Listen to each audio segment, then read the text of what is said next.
ผูกสัมพันธ์จิตใจร่าเริงฟังสาระธรรมะบันเทิงรื่นเริงในชีวิต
เฮียนข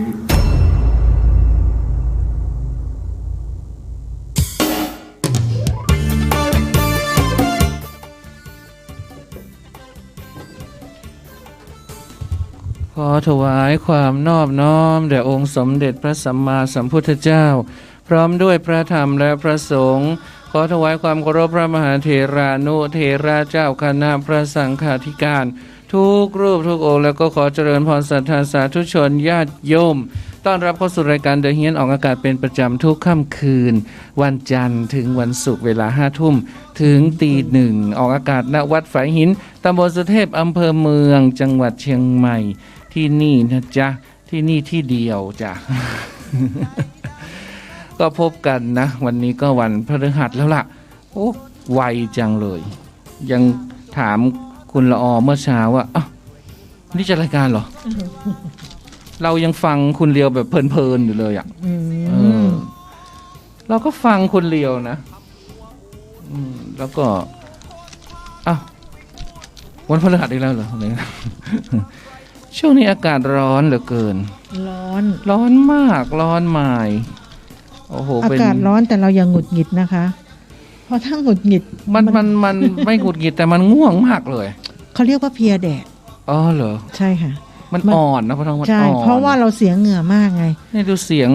ซุ่มเสียงขึ้นสิไม่ค่อยเพราะว่าพอเราร้อนปุ๊บเหงื่อมันออกมันเสียพลังงานมันทำให้เราอ่อนเพลียนี่ก็ลืมเอาน้ำมาอีกแล้วเนี่ยกินน้ำธรรมดาได้ไหมวันนี้นอนเท่าไหร่ก็นอนไม่เพียงพอมันนอนไม่ได้หรอกค่ะเพราะว่ายิ่งนอนยิ่งเพลียอ๋อเหรอใช่ใช่นะร้อนอ่ะอากาศร้อนจริงยิ่งนอนยิ่งเพลียจริงจริงจริงแล้วเราต้องไม่นอนนะคะไม่นอนก็ต้องจัดไปถึงนู่นอ่ะตี 4 ตี 5สว่างไปเลยบอกพบกันวันพฤหัสบดีที่20พฤษภาคมนะพุทธศักราช2564นี่ก็ใกล้ที่จะวันวิสาขบูชาแล้วนะสำหรับอาทิตย์หน้านี้เองไม่นานล่ะวันที่26พฤษภาคมนี้นะคะเพราะว่าเมื่อวานเป็นวันพระเนาะใช่ค่ะขึ้น8ค่ำเดือน7ซึ่งขึ้น8ค่ำเดือน7เนี่ยที่จริงถ้านับกันทางจันทรคตินี่เป็นวันเกิดต้นนุกนะต้นนุกเนี่ยเกิดวันเสาร์ที่ขึ้น8ค่ำเดือน7เกิดวันพระแต่ถ้าจะนับกันเป็นเขาเรียกว่าสุริยคติเนี่ยนู่นเดือนหน้านู่นไม่ใช่ของต้นนุกใช่ไหมมีสายด่วนมาถึงคุณละออเขาโทรมาบริจาคอะไรหรือเปล่าคืองงมากมาบริจาคอะไรหรือเปล่าณเวลานี้มันก็5 ทุ่มแล้วนะเขามีเหตุด่วนเหตุร้ายนะเบอร์72แต่ว่าคืนวิสาขบูชาเนี่ยเป็นคืนปีนี้เป็นคืนประหลาดมหัศจรรย์เพราะว่า1เป็นวันเขาเรียกว่าตรงกับวันพุธพอตรงกับวันพุธเนี่ยเขาก็เรียกว่าวันเพ็ญพุธนะเพ็ญก็คือวันเพ็ญใช่ไหมวันเพ็ญที่ตรงกับวันพุธแล้วก็เป็นเพ็ญพุธที่เป็นวิสาขบูชาด้วยแล้วไม่แต่ว่าวันเพ็ญเนี่ยแต่ว่า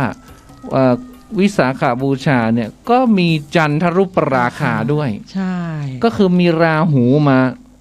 อมจันทร์ด้วยแต่มันจะเห็นเป็นบางส่วนในคืนวันอะไรเขาเรียกว่าในคืนวันที่พระจันทร์ควรจะแบบเปล่งแสงพระจันทร์ต้องเต็มดวงวันนั้นแต่มัน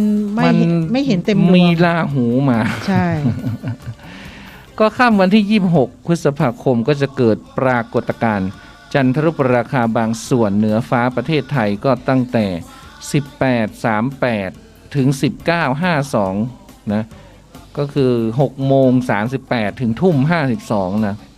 ดวงจันทร์เต็มดวงจะปรากฏว้าแหว่งสังเกตไม่ควรว้าแหว่งเนาะวันวิสาขะเนาะใช่สังเกตได้ด้วยตาเปล่าทั่วประเทศ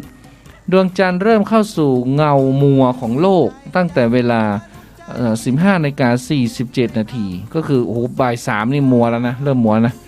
จากนั้นก็ค่อยๆเคลื่อนเข้าสู่เงามืดของโลก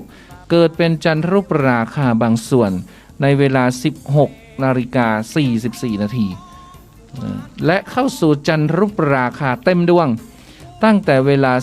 18:11 นาทีถึง 18:25 นาทีแต่ในวันดังกล่าวเนี่ยประเทศไทยก็จะดวงจันทร์จะโผล่พ้นขอบฟ้าเวลาประมาณ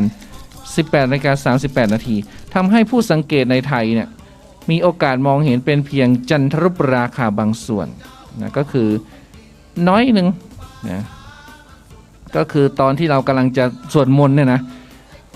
ผู้สนใจสามารถสังเกตได้ด้วยตาเปล่าในทุกภูมิภาคของประเทศ บริเวณขอบฟ้าทางทิศตะวันออกตั้งแต่เวลา 18:38 นาทีเป็นต้นไปก็จะมองเห็นดวงจันทร์ปรากฏว้าแหว่งบางส่วนแล้วก็ค่อยๆออกจากเงามืดของโลกจนกระทั่งเข้าสู่เงามัวทั้งหมดในเวลา 19:52 นาทีเปลี่ยนเป็นจันทรุปราคาเงามัวที่สังเกตได้ยากเนื่องจากความสว่างของดวงจันทร์นั้นก็จะทำให้เปลี่ยนแปลงเพียงเล็กน้อยเท่านั้นและสุดท้ายดวงจันทร์ก็จะพ้นจากเงามัวของโลกเวลา 20:49 นาทีก็ถือว่าสิ้นสุดปรากฏการณ์จันทรุปราคาในครั้งนี้โดยสมบูรณ์นะปรากฏการณ์จันทรุปราคาเกิดจากดวงอาทิตย์โลกและดวงจันทร์เนี่ยโคจรมาอยู่แนวเดียวกันแล้วก็โลกของเราเนี่ยอยู่กึ่งกลางนะอยู่ระหว่างดวงจันทร์กับดวงอาทิตย์แล้วก็เป็นจังหวะที่ดวงจันทร์นี่โคจรผ่านเข้าไปในเงาของโลกทำให้ผู้สังเกตบนโลกฝั่งกลางคืนในพื้นที่กว่าครึ่งโลกเนี่ยสามารถมองเห็นดวงจันทร์ว้าแหว่งหายไปในเงามืดแล้วโผล่กลับมาอีกครั้งโดยจะเกิดขึ้นเฉพาะในคืนวันเพ็ญ15 ค่ำหรือวันพระจันทร์เต็มดวงเท่านั้นแล้วก็เป็นปรากฏการณ์ธรรมชาติที่เกิดขึ้นเป็นประจำทุกปีอย่างน้อยปีละ2 ครั้งหรือบางปีก็อาจจะมีมากกว่า5 ครั้งก็นฤทธิ์นะนฤทธิ์ก็คือองค์การเขาเรียกอะไรนะนฤทธิ์ องค์การดูดาวเนี่ยนะเขาก็บอกว่าเตรียมจัดถ่ายทอดสดปรากฏการณ์จันทรุปราคาบางส่วนผ่าน Facebook นฤทธิ์สถาบันวิจัยดาราศาสตร์แห่งชาติผู้สนใจก็สามารถรับชมได้ตามเวลาที่เกิดปรากฏการณ์สำหรับจันทรุปราคาที่สามารถสังเกตได้ในประเทศไทยในครั้งถัดไปก็คือนู่นเป็นเต็มดวงเลยในวันที่8 พฤษภาคม 2565เนี่ยปีหน้านู่นแสดงว่าสำคัญนะสำคัญเหมือนกันเพราะว่านี่พอเกิดปุ๊บมันก็จะไปเกิดนู่นปี65นู่นไม่รู้มีชีวิตไปเห็นตอน8 พฤศจิกายนนี่หรือเปล่า จังหวัดเชียงใหม่นะประชาชนก็เริ่มที่จะตัดสินใจลงทะเบียนฉีดวัคซีนกันมากขึ้นโดยล่าสุดจาก60,000ในตอนนี้ก็ลงทะเบียนกันเป็น 128,835 รายหรือประมาณ20%จากโควต้า 600,000 โดสนะสถานการณ์โรคโควิด -19 ที่จังหวัดเชียงใหม่ก็ดีขึ้นมากโดยล่าสุดนะก็วันที่20 พฤษภาคมวันเนี้ยก็พบผู้ติดเชื้อรายใหม่เพียง8 รายมีผู้ป่วยสะสม 4,033 รักษาตัวในโรงพยาบาล396 รายในจำนวนนี้อยู่ในโรงพยาบาลสนาม259 รายขณะนี้ในวันนี้ก็มีผู้เสียชีวิตเพิ่ม1 รายแล้วก็ทำให้ยอดผู้เสียชีวิตก็สะสมไปเป็น18 รายของจังหวัดเชียงใหม่ใช่ขณะที่การรณรงค์ในประชาชนในกลุ่มเสี่ยงให้ไปเข้ารับการฉีดวัคซีนนะล่าสุดประชาชนก็เริ่มตัดสินใจลงทะเบียนกันมากขึ้นยอดจองคิวกลุ่มผู้ที่อายุเกิน60 ปีและก็ป่วย7 โรคล่าสุดก็เพิ่มเป็น 128,835 รายหรือประมาณ20%จากโควต้า 600,000 โดสเขาก็จะฉีดให้คนที่อายุ60 ปีขึ้นไปก่อนใช่ไหมใช่แล้วก็โรค7 โรคเนี่ยคือพวกนี้เป็นความเสี่ยงทีนี้ฉันก็ยังไม่ถึง60และฉันก็ยังไม่มีโรคอะไรใดๆใน6 โรคใน7 โรคนี้สมควรที่จะฉีดไงไม่สมควรสิ เพราะยังไม่ถึง60ให้คน60ไปก่อนแต่เขาก็ให้ลงทะเบียนนะลงทะเบียนเอาไว้ก่อนนะไม่ลงฉันก็ไม่ลงอะไรทั้งนั้นมีแต่คนถามคำถามช่วงนี้นะมีอยู่2 คำถามว่า1กินทุเรียนหรือยัง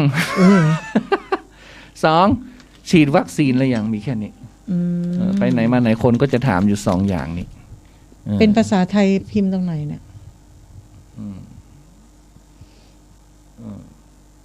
ก็พิมพ์ไปสิเนี่ยมันเป็นภาษาอังกฤษหมดเลยนะจะไปรู้กับเขาพิมพ์มาแสดงว่าเขาก็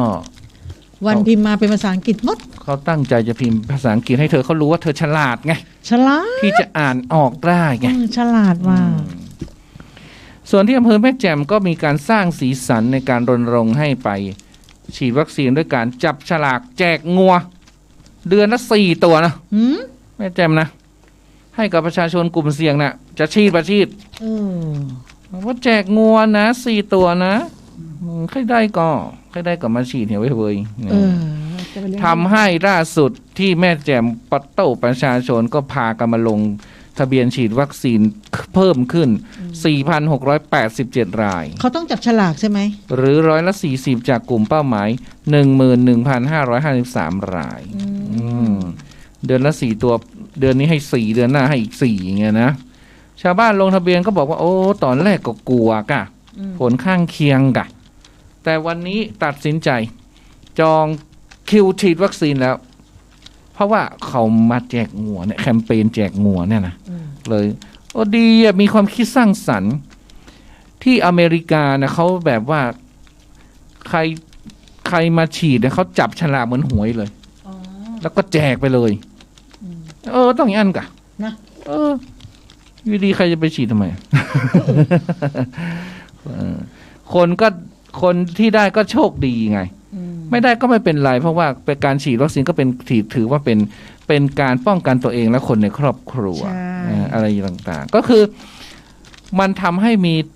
แสดงว่าคนมีทัศนคติที่ดีขึ้นกับเรื่องของการฉีดวัคซีนทีนี้ฉันก็เลยพูดได้ไหมเนี่ยคือพูดยากนะค่ะแต่ก็ไม่เป็นไรเราไม่ใช่พิมพ์ริพายนะเราพูดได้ไม่ใช่ เราเป็นสื่อค่ะไม่ก็มีคนบอกว่าตู้ฉีดวัคซีนหรือยังฉันก็บอกว่าเดี๋ยวนี้เขาบังคับแล้วนะเราก็บอกว่าบังคับตรงไหนอ่ะเขาก็ยังให้ไปลงทะเบียนอยู่ดีถ้าบังคับก็คือทุกคนต้องฉีดอันนี้เขาขอความร่วมมือมันไม่ได้บังคับอะไรนี่มันบังคับแบบแต่คือเราไปลงทะเบียนเอาไว้ก่อนนะคะคันนี้ว่ามันไม่ใช่ว่าลงวันนี้แล้วก็จะฉีดค่ะมันต้องรอคิวอีกเป็นเดือนใช่ระหว่างนั้นเนี่ยเราก็ตัดสินใจได้หรือว่าก่อนจะฉีดเนี่ยเราต้องดูแลตัวเองนะคะคือถ้าเป็นโรคหัวใจก็ให้หยุดให้เขาเรียกว่าให้กินอะไรวิตามินอะไรก็ไม่รู้อะตามที่หมอบอกเขาจะแก้ไขเนาะมีวิธีแก้ไขว่าฉีดแล้วไม่ให้มีผลข้างเคียงอะไรที่มันเยอะแยะเกินไปไงคือละออก็ดูในไลฟ์ของหมอนะเขาก็จะบอกว่าฉีดได้หมดทุกอย่างนั่นแหละคันนี้ผลข้างเคียงเนี่ยคนเป็นโรคอันนี้ต้องกินยี่ห้อนี้ใช่แล้วก็วิตามินตัวนี้ก่อน1 เดือนเพื่อดูแลตัวเองสำหรับการเตรียมตัวคือพักผ่อนให้เพียงพอก่อนที่จะฉีดแล้วก็ทานน้ำเยอะๆเพราะว่าทราบมาว่าที่หลายวัดในกรุงเทพเนี่ยพระเพื่อนเนี่ยอันนั้นเขาบังคับจริงเข้ามาในวัดเลยเขาตั้งโต๊ะในวัดแล้วก็พระก็ฉีดให้เลยไม่ต้องจองอย่างเงี้ยเรียกว่าบังคับสิเขาจับอันนี้เขาก็มาถามว่าให้อายุ60พระที่อายุ60เกิน60แล้วก็พระที่มี7โรคนั้นโรคอ้วนโรคหัวใจโรคอะไรต่างๆก็แสดงว่าก็ช่างไม่เข้าข่ายก็ไม่ลงเลยถ้าจะบังคับก็มาสิก็มาที่กุฏิสิมาฉีดให้ฉันสิ ก็บังคับไงใช่ไหมล่ะแล้วฉันก็ว่าไปอย่างนี้แหละอันนี้คือความคิดเห็นเฉยๆพูดได้ไหมไม่ได้พูดไปแล้ว คือเขาก็รณรงค์นะคะว่าให้ฉีดก็คือถ้าบังคับฉันก็ฉีดขึ้นอยู่กับแต่ว่าจะให้ฉันบอกว่าโอ๊ยอยากฉีดจังเลยอะไรเงี้ยก็คือเฉยๆไม่ได้ว่าอะไรมากมายให้ฉีดก็ฉีดถ้าให้ฉีดก็ฉีดถ้าบังคับก็มาสิก็มาตั้งโต๊ะในวัดนี่เดี๋ยวเขาจะมาอยู่ฉีดให้ทุกคนก็จบไม่ลงทะเบียนทำไมใช่ไหมท่านพูดได้ไหมไม่ได้เพราะเราเป็นสื่อก็โรงพยาบาลสวนปรุงเนี่ยเขาก็เปิดจองวัคซีนสำหรับประชาชนทั่วไปแล้วนะสวนปรุงเหรอสวนปรุงสำหรับผู้ที่มีอายุ60ปีขึ้นไปเริ่มฉีด7 มิถุนายน 64นี้7 มิถุนายนใช่ไหมใช่และประชาชนอายุ 18-59 เริ่มจองฉีดนะคะ31 พฤษภาคมนี้นะคะจองฉีดวัคซีนได้3ช่องทางก็ให้ เขาให้ประชาชนอ่ะได้รับวัคซีนเร็วที่สุดนะก็คือตอนนี้เขารณรงค์กันนั่นแหละแต่ที่โรงพยาบาลนครพิงค์เขาประกาศผ่านเพจแล้วว่าปิดรับจองวัคซีนชั่วคราวนะคงจะเต็มเพราะว่าประชาชนตั้งแต่วันที่15 พฤษภาคมที่ผ่านมามีให้เขาเปิดตั้งแต่15 พฤษภาคมแล้วมีคนมาจำนวนมากเลยก็ให้เต็มจำนวนโควต้าที่เขามีแล้วสำหรับเขาก็เลยถ้าสำหรับผู้ที่จองผ่านโทรศัพท์หรือจองด้วยตนเองที่โรงพยาบาลนครพิงค์ในวันที่ 15-17 โรงพยาบาลจะส่ง SMS เพื่อนัดวันฉีดวัคซีนหรือถ้าใครอยากจะฉีดของเอกชนนะคะอย่างที่โรงพยาบาลลานนาเนี่ยเขาก็ให้ไปจองนะคะก็คือเขาบอกว่าสองเข็มเนี่ยคือเสียเงินนะอันนี้สำหรับของเอกชนแพงด้วยนะ2 เข็ม 3,500ที่ส่งมาของประกันสังคมนะแต่ถ้าเกิดระดับภาคเกิดเป็นของประกันสังคมเองเนี่ยเขาก็ถามความตอนนี้เขาถามความสมัครใจกันอยู่ว่าจะฉีดหรือไม่ฉีดบางคนเขาก็คือสุ่มอ่ะเขาไม่แม่งคับแต่ว่าก็อยากเห็นความอะไรก็เลย1เต็มใจใช่ไหมช่องที่1เต็มใจช่องที่2ลังเลช่องที่3ไม่ฉีดเพราะอะไรใช่ลังเลเพราะอะไรเขาก็ถามด้วยเหตุผลนั่นแหละอาจจะเป็นว่าลังเลลังไม่รู้เลยว่าฉีดแล้วจะมีผลกระทบไหมนะคะหรือลังเลว่าอยากได้ตัวยาตัวนี้อยากได้อันนี้อะไรอย่างเงี้ยค่ะถ้าเป็นของเอกชนอ่ะที่เขาคือทางเอกชนเขาบอกว่าต้องการรู้จำนวนเพื่อจะได้สั่งยามาตามจำนวนนั้นแต่ถ้าคุณลงทะเบียนไปแล้วเขาบอกสมมุติว่าเขาเหลือตอนนี้มันเหลือเยอะแยะเลยถ้าเหลือ600,000 โดสมีคนจอง100,000อ่ะเหลืออีกตั้งเขาให้รับผิดชอบนะถ้าเกิดเขตไหนลงทะเบียนไปแล้วเนี่ยเหลือ2 เข็มคุณก็ต้องจับเอามาขีดให้ได้ว่ะแต่น้าฉันนะโพสเห็นโพสอินสตาแกรมน้าฉันนะฉีดครบแล้วน้าฉันมาฉีดที่โรงพยาบาลนครเนี่ยโรงพยาบาลสวนดอกเรานี่ด้วยนะออยก็ฉีดแล้วเนี่ย2 เข็มอ่ะแล้วตอนนี้เขาจะโพสต์ว่าฉีดครบกับอีกกลุ่มหนึ่งก็จะโพสต์ว่าให้ไปตรวจว่าไม่เป็นเนกาทีฟอ่ะเห็นโพสต์กันเยอะเลยฉันไม่มีอะไรโพสต์กับเขาอ่ะเขาก็อย่างเพื่อนเนี่ยฉันก็โพสต์หลั่นล้าของฉันเพื่อนนี่เป็นมะเร็งนะตุ๊ฉีดด้วยฉีดเขาโพสต์แล้วว่าเขาได้จองปรากฏว่ามะเร็งก็หายด้วยมั้งไม่รู้แต่ยังไม่ได้ฉีดคือจองไว้เขาจองสิทธิ์ไว้เขาจะฉีดแต่มะเร็งมันไม่ได้7 โรคนะไม่รู้อ่ะแต่เพื่อนเป็นมะเร็งเนี่ยคือจองเรียบร้อยแล้วก็คือเขาก็ไม่กลัวเขาก็ไม่ได้แคร์ไงใช่ใช่ไหมเขาบอกว่ามันคนละโลกกันก็คือมันอยู่ที่ทัศนคติก่อนใช่ถ้าช่วยกันอันนี้ก็คือถือว่าเขาก็รณรงค์ได้ผลใช่แจกงัวแจกแล้วก็แจกไปถ้าแจกรถเบนซ์เนี่ยฉันฉีดเลยคนแรกเลยเอาสินะอันนี้เขาแจกงัวคันนี้เชียงใหม่เราอมก๋อยคราวก่อนเนี่ยที่เขามาแจกฟักทองพริกมะเขือเทศที่ว่าข่าวปลอมนะปรากฏว่าเป็นข่าวจริงใช่และตอนเนี้ยแต่ว่าคนเข้าแถวเยอะเกินไปเราก็ไม่อยากจะเข้าแล้วค่ะฟักทอง10 ตันก็อยากกินอ่ะพริกหนุ่มนะคะมะเขือเทศแล้วยังมีข้าวสารมะเขือเทศแก่นใหญ่ไหมแก่นน้อยแก่นน้อยเอาไปทำน้ำพริกอ่องหรือว่าขนมจีนใช่น้ำเงี้ยวก็คือเขาตอนนี้เขาจะมาแจกที่ตรงข้ามกับเขาเรียกอะไรนะอบจ.ช้างเผือกตรงข้ามก็แจกที่อบจ.ไม่ใช่เหรอใช่ไม่รอบเนี้ยวันที่เท่าไหร่นะเราหาไม่เจอหาข่าวไม่เจอเธอไปเอาฟักทองมาฟักทองนี่นะเอามาผัดใส่ไข่แล้วก็ใส่ใบโหระพาหน่อยหรือเอามาบวชอะไรวันที่เท่าไหร่แป๊บดูข่าวสิเป็นขนมหวานก็ได้ใช่ไหมใช่เอามาแกงก็ได้สังขยาก็ได้ใช่แกงใส่กะทิเนาะใช่อร่อยอ่ะเธอต้องไปเอามาให้ได้นะเอามาให้จงได้ทีเดียวเพราะว่าตอนนี้โรงครัวคุณละออใกล้จะเสร็จแล้วเธอต้องไปประเดิมด้วยการแกงฟักทองเนี่ยประเดิมเลยครั้งแรกเลยวันนี้เขาโทรมาว่าอะไรนะ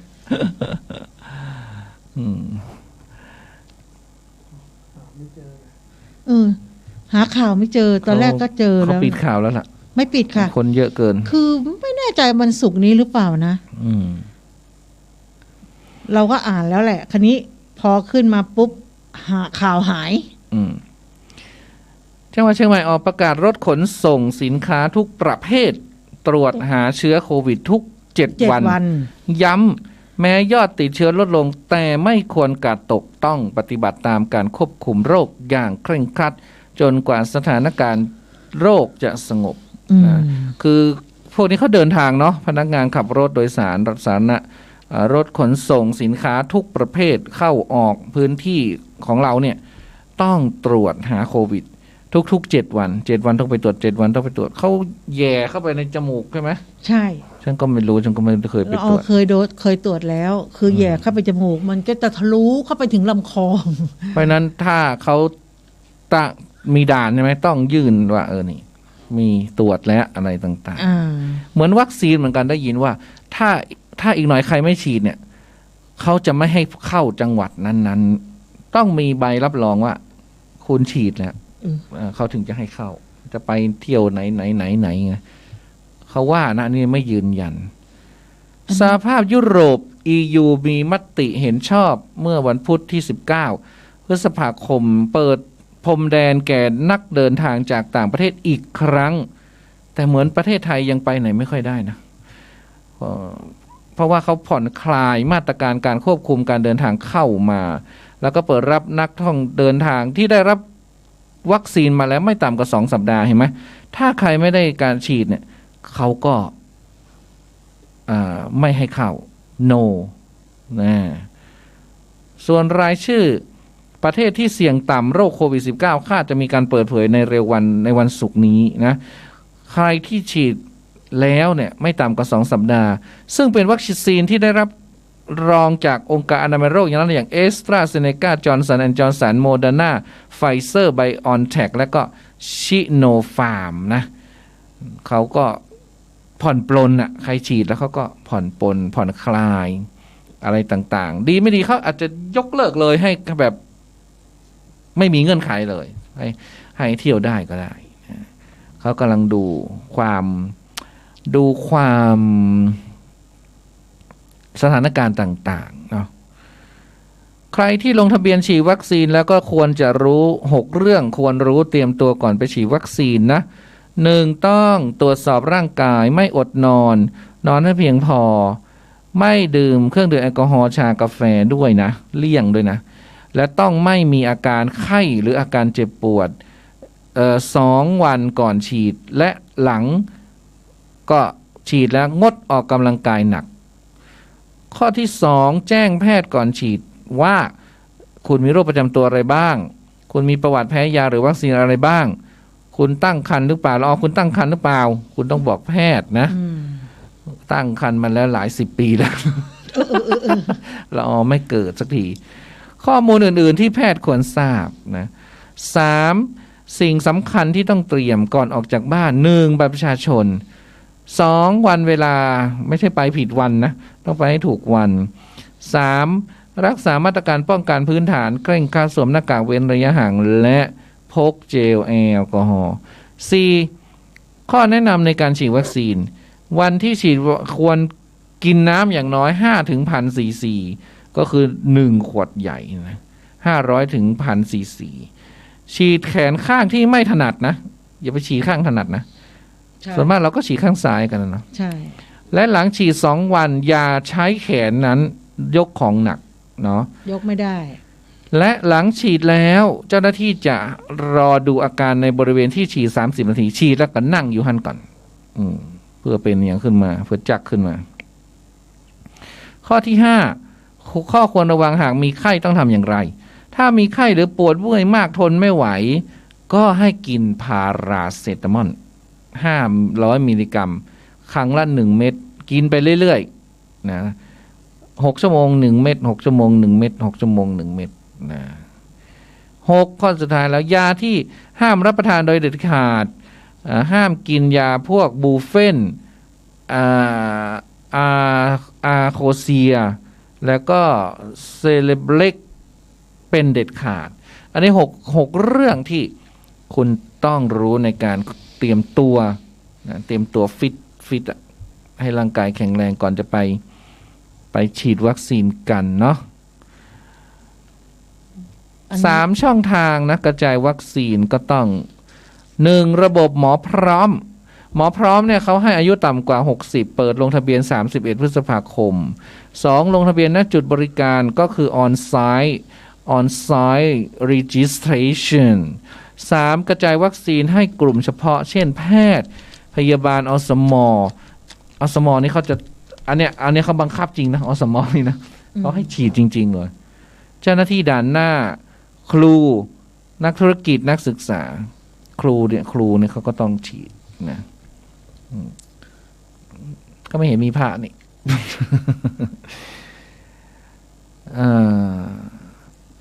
แล้วก็มีข่าวตลกโปกฮานะน้องแมวเนี่ยถูกขโมยทองสาวผู้จัดการโพสต์โซเชียลตามหา2 หนุ่มก่อเหตุขโมยเจลแอลกอฮอล์ล้างมือหน้าห้องน้ำไม่พอขโมยสร้อยคอน้องแมวเฝ้าห้องน้ำไปด้วยคือตอนนี้เจลมันเป็นสำคัญกับชีวิตประจำวันนะเจ้าตัวงงว่าเอาทองแมวไปทำไมเอาคืนมาค่ะ เพราะว่าได้ยินว่าปลอมไม่ใช่เหรอของปลอมใช่เหรอค่ะของปลอมเขาก็ไม่เอาของจริงไปใส่ให้แมวก็ฉันก็ยังนึกอยู่ถ้าเส้นขนาดนี้แมวมันต้อง10 บาทวะน่ะเนาะไม่เขาคงคิดว่ามันน่ารักมากกว่านะเขาอาจจะเลี้ยงแมวก็ได้แล้วคราวนี้ก็เห็นสร้อยมันน่ารักไงฉันก็ขอไปให้แมวบ้านฉันเอาไปใส่เนาะไม่ได้เอาไปขายนะใช่เขาก็คงคิดแหละใครจะเอาทองจริงมาใส่คอแมวเราเอามีความคิดว่าน่าจะแบบเห็นว่ามันน่ารักแล้วสวยแต่ก็ปรากฏว่ามันก็เขาแกะจริงเลยนะวงจรปิดนี่แบบแกะจริงจังแล้วแมวนี่มันก็เฝ้าห้องน้ำจริงๆแล้วมันก็ไม่ไปไหนนะมันก็ยืนนั่งของมันอยู่เนี่ยแมวดำเนี่ยชื่ออะไรก็ไม่รู้ปลาเก๋าอ่ะแมวชื่อน้องปลาเก๋าคือคนต้องการแอลกอฮอล์เจลพวกนี้มากไอเจลนี่เราไม่ว่าเงินเหรียญอยู่ในตะกร้าก็เอาไปแล้วก็ปอกคอแมวเป็นสร้อยทองดูมันก็เป็นแบบทองอะนะเฝ้าหน้าห้องน้ำเพราะว่าเขาอยากให้ปลาเก๋าเนี่ยมันเป็นเสียเก๋าเฝ้าห้องน้ำมันก็ดีนะมันก็ไม่ไปไหนเนาะใช่เฝ้าหน้าห้องน้ำแล้วมันก็ดูมันทำท่าทำทางอันนั้นข่าวน่ารักอันนี้เรามาข่าวเครียดกันนิดนึงเนาะตะกี้ละอองก็อ่านทหารพม่าฐานดักวินเนี่ยตรงข้ามกับบ้านท่าตาฝั่งตำบลแม่หยวมอำเภอแม่เสลียงนะก็คือพม่าเนี่ยยิงปืน3 นัดเข้ามาฝั่งไทยนะคะคราวนี้เจ้าหน้าที่เนี่ยก็เข้าพื้นที่เมื่อวันที่20เนี่ยนะคะเวลาเที่ยงเนี่ยทหารพม่าเนี่ยเขาบอกว่าสังกัดกองพันคอรอที่341ฐานดักวินเนี่ยตรงข้ามบ้านท่าฝั่งตำบลแม่ยวมอำเภอแม่เสลียงจังหวัดแม่ฮ่องสอนเนี่ยได้ยิงคอ60 มม.เข้ามาในเขตไทยทำให้ชาวบ้านเนี่ยแตกตื่นนะคะกลัวไปหลบในที่หลบภัยกันเพราะว่าทหารพม่าเนี่ยยิงมาฝั่งไทยถึง3 นัดสาเหตุการยิงเข้ามาในไทยเนี่ยของทหารพม่าน่าจะเกิดจากทหารพม่าเข้าใจผิดคิดว่าทหารกะเหรี่ยง KNU เนี่ยอาศัยพื้นที่ในไทยแล้วก็เลยโจมตีฐานดาวินเนี่ยของพม่าเมื่อเช้าวันนี้จนนำไปสู่การส่งเจ้าหน้าที่ของพม่าเข้ามาเจรจากับฝ่ายไทยและมีการข่มขู่ฝ่ายไทยด้วยนะว่าจะยิงถล่มหมู่บ้านท่าตาฝั่งนะคะคราวนี้แหล่งข่าวกองกำลังของกะเหรี่ยง KNU ระบุว่าทหารพม่าโดยปกติแล้วเนี่ยอาวุธหนักเนี่ยก็เหลือไม่มากแล้วแต่ในวันนี้กับยิงถล่มรอบฐานและก็ยิงใส่ไทยคาดว่าทางการทหารพม่าอาจจะส่งอาวุธหนักมาสนับสนุนทหารพม่าที่ฐานดาร์กวินโดยใช้อากาศยานลำเลียงมาให้ซึ่งเรื่องดังกล่าวเนี่ยทางฝ่าย KNU เนี่ยก็ได้มีการเตรียมพร้อมรับมือไว้แล้วนะคะสำหรับข่าวการยิงที่เข้ามาในไทยเนี่ยส่งผลให้ราษฎรเนี่ยของเราเนี่ยตกใจนะคราวนี้ศูนย์สั่งการชายแดนไทยเมียนมาเนี่ย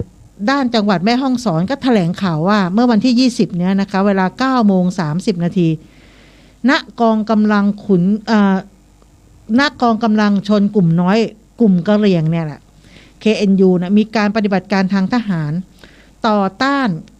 และครั้นี้ก็ต่อฐานดาร์กวินของทหารเมียนมาเนี่ยด้านตรงกันข้ามกับบ้านท่าตาฝั่งเนี่ยอำเภอแม่เสลียงจังหวัดแม่ฮ่องสอนโดยการยิงเครื่องยิงลูกระเบิดปืนกลและปืนเล็กยาวไม่ทราบการสูญเสียนะและปัจจุบันเนี่ยยังไม่มีการปฏิบัติทางอากาศในฝั่งประเทศเมียนมาเป็นระยะเวลา20วันคราวนี้ในส่วนกลางของการพิจารณาเปิดจุดผ่อนปรนเนี่ยด้านการค้าทางบ้านแม่สามแลบอำเภอศพเมยเนื่องจากผู้ประกอบการส่งออกสินค้ายื่นเรื่องขอให้จังหวัดแม่ฮ่องสอนเนี่ยพิจารณาเปิดจุดผ่อนปรนทางการค้าแถวบ้านแม่สามแลบซึ่งคณะกรรมการศูนย์สั่งการชายแดนจังหวัดแม่ฮ่องสอนเนี่ยได้ประชุมพิจารณาว่าประเด็นการเปิดจุดผ่อนปรนเนี้ยไม่ว่าจะเป็นการค้าทาง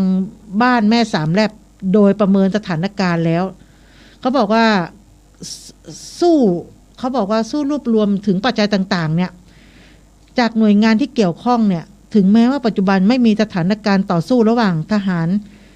เมียนมาและกองกำลังชนกลุ่มน้อยกะเหรี่ยง KNU ก็จริงอยู่ที่รุนแรงเนี่ยนะรวมถึงไม่มีการปฏิบัติทางอากาศทางเมียนมาหรือฝั่งตรงข้ามที่แม่เสลียงอำเภอศพเมยเนี่ยตอนนี้เขาหยุดยิงในเขาบอกว่าระงับเป็นระยะเวลา20วันแต่ความปลอดภัยในการใช้แม่น้ำสารวินเนี่ยยังมีความสุ่มเสี่ยงและก็เปราะบางเนื่องจากจุดผ่อนปรนเนี่ยทางการค้าของแม่สามแลบเนี่ยมีลักษณะขนส่งสินค้าทางเรือหรือทางน้ำนี่แหละซึ่งแตกต่างจากจุดผ่อนปรนอื่นๆจังหวัดแม่ฮ่องสอนเพราะที่อื่นเนี่ยเขาจะส่งสินค้าทางบกก็คือทางรถยนต์ใช่ไหมคราวนี้มันก็เป็นสุ่มเสี่ยงไงก็จึงมีมติให้ประเมินสถานการณ์สู้รบและปัจจัยอื่นๆเป็นระยะเวลา10วันเพื่อประกอบการพิจารณาเปิดจุดผ่อนปรนการค้าจากบ้านแม่สามแลบทั้งนี้สถานการณ์คลี่คลายเข้าสู่ภาวะปกติหรือไม่กระทบต่อความปลอดภัยในชีวิตและทรัพย์สินจะได้เปิดพิจารณาเปิดจุดผ่อนปรนทางการค้าแม่สามแลบต่อไปก็คือสำหรับผู้ที่ลี้ภัยเข้ามา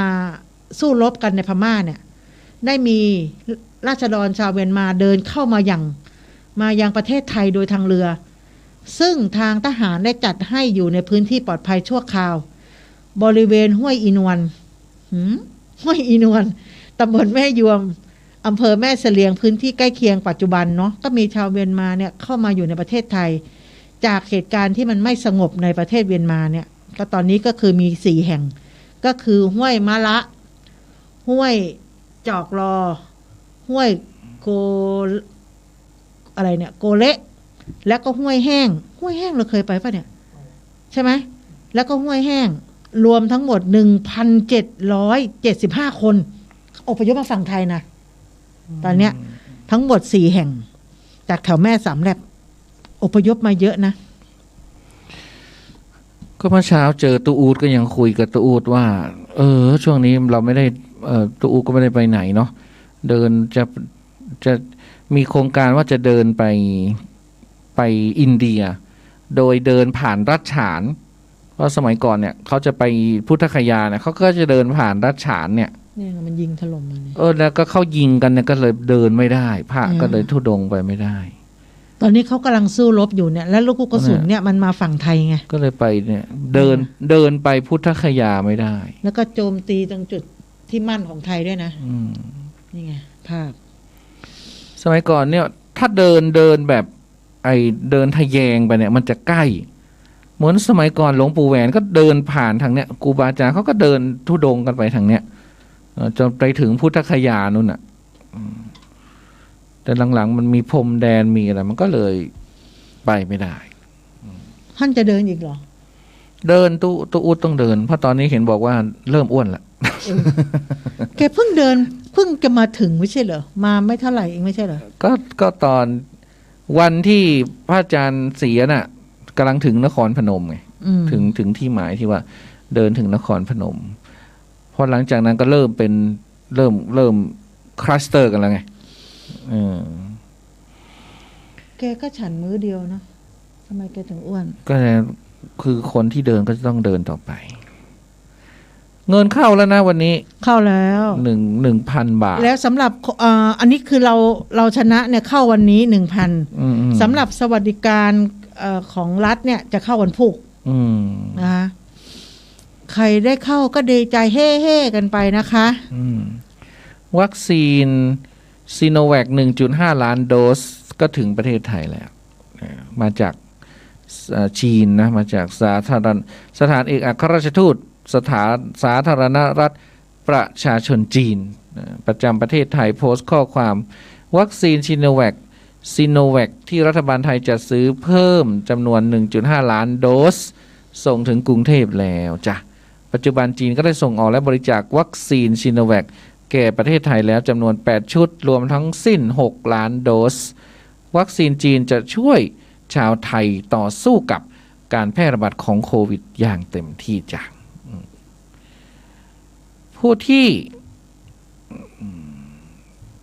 แจกงัวนะต้องแจกรถเบนซ์นะฉันจะไปลงคนแรกแล้วก็ร้อนมากนะเขาบอกว่าที่ลำพูนเนี่ย40 องศา 40.1 องศาทีเดียววันนี้ก็ไม่แพ้กันวันนี้ก็ประมาณ 36-40 องศามีฝนตกลงมานิดหนึ่งแต่ไม่ได้ผ่อนคลายความคือตกมาให้ร้อน เพราะว่าพื้นดินเนี่ยมันร้อนอยู่แล้วใช่ไหมตกมาวืบก็กลายเป็นไอน้ำคือมันยิ่งร้อนหนักไงร้อนไปกว่าเดิมใช่ก็ทำให้วานนี้ลำพูน 40.1 แซงหน้าอุตรดิตถ์แสดงว่าอุตรดิตถ์ร้อนที่สุดโอ้แล้วบ้านแม่โจ้เธอ40 องศาไหมไม่รู้แต่รู้สึกว่ามันร้อนฉันรู้ว่ามันร้อนอย่างเดียวนะก็ไม่เป็นไรเตือนผู้ปกครองนะโรงเรียนเขาจะเปิดนู่นเมื่อไหร่นะ14 มิถุนายนนู่นนะเขาเลื่อนไงเขาเลื่อนไป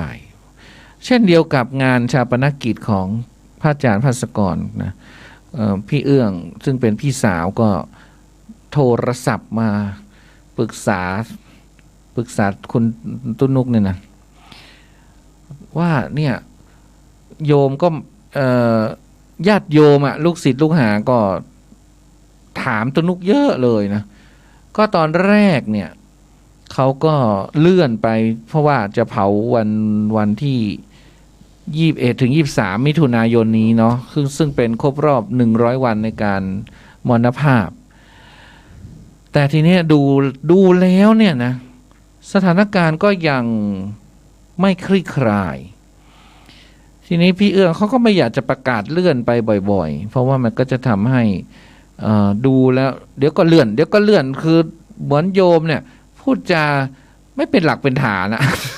พูดจาหล่อแหละอยู่อย่างนั้นอะไรเงี้ยนะเราก็เลยแนะนำว่าก็ไม่เป็นไรก็เลื่อนได้เพราะว่าทุกคนรู้สถานการณ์เนาะใช่รู้สถานการณ์ที่เนี้ยถ้าเลื่อนไปครั้งเนี้ยมันก็จะไปชนกับวันเข้าพรรษาไงเพราะว่าถ้าวันเข้าพรรษาปุ๊บคือวันอาทิตย์ที่25 กรกฎาคมก็คือถ้าเราจะเลื่อนเนี่ยก็ต้องก่อน25 กรกฎาคมซึ่งก็เป็นเวลาสักเดือนหนึ่งนะเดือนหนึ่งที่ถ้าสถานการณ์คลี่คลายทีนี้มันก็คงไม่คลี่คลายดูแล้วนะดูแล้วไม่คลี่คลายเพราะไม่คลี่คลายก็ต้องให้มันเข้าพรรษาไปเลยนะเพราะในพรรษาเนี่ยส่วนมากเขาก็จะไม่เผาศพกันศพเขาเรียกว่าศพพระนะเขาก็จะไม่เผากันก็ค่อยว่ากันในพรรษาก็อยู่กันไปยาวๆนะ3 เดือนจนถึงนู่น21 ตุลาออกพรรษาพอ21 ตุลาจนถึงฤดูกฐินก็คือประมาณ21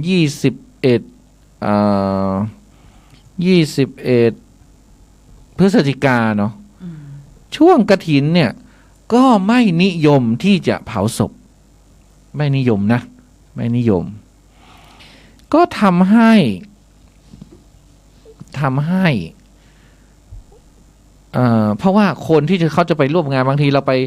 ไปเผาวันที่เขามีกฐินน่ะเขาก็มาไม่ได้ไง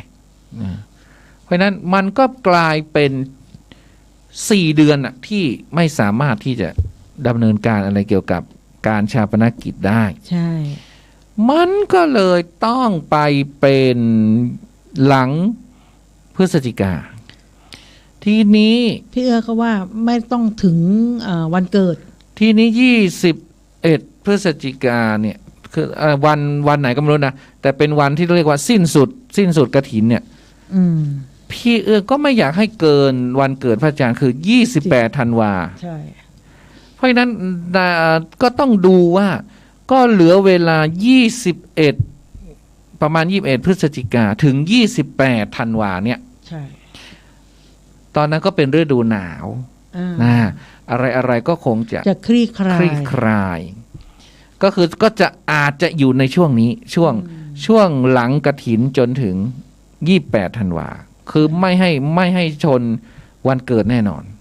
หรือไม่ให้พ้นปีนี้แน่นอนไม่ให้ถึงวันเกิดท่านไม่ให้พ้นปีนี้นะก็เลย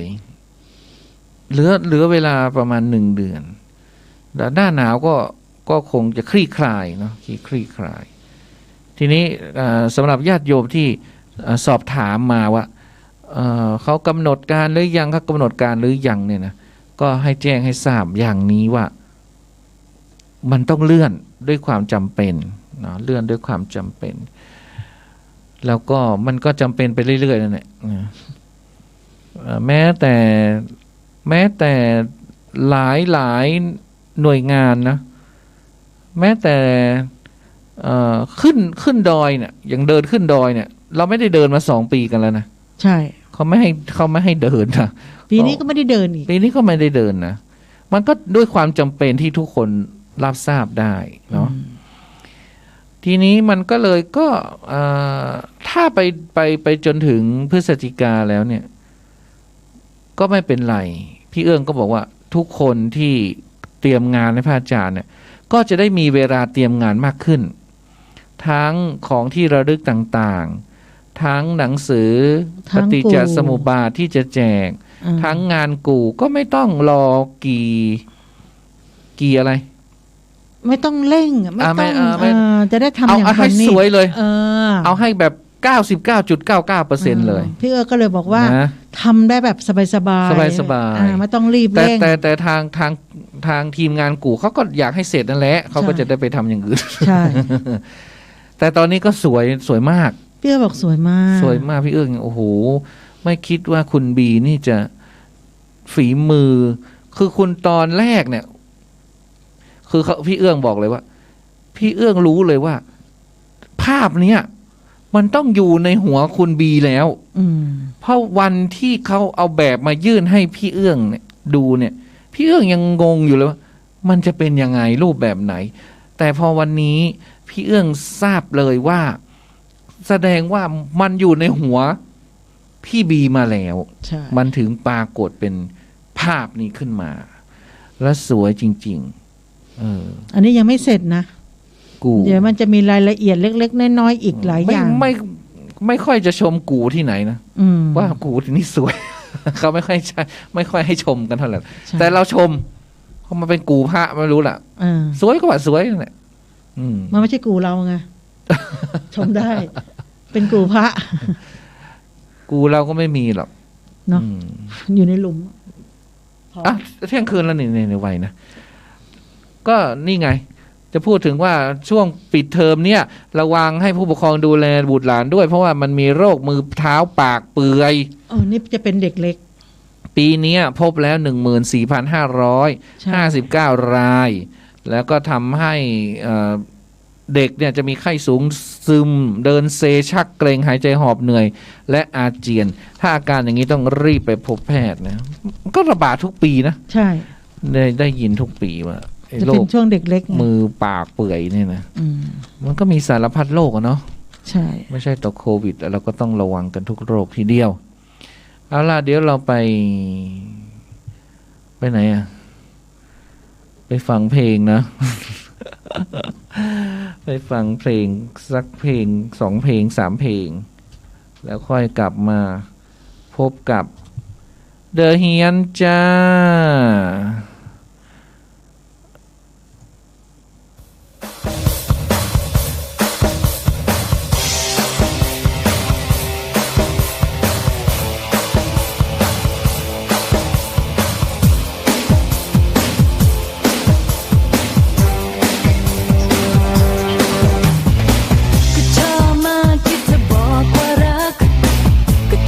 มากไม่ได้ฟังมาตั้งนานมันพูดยากที่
ทิ้งฉันคงป่วยเลยมั้ง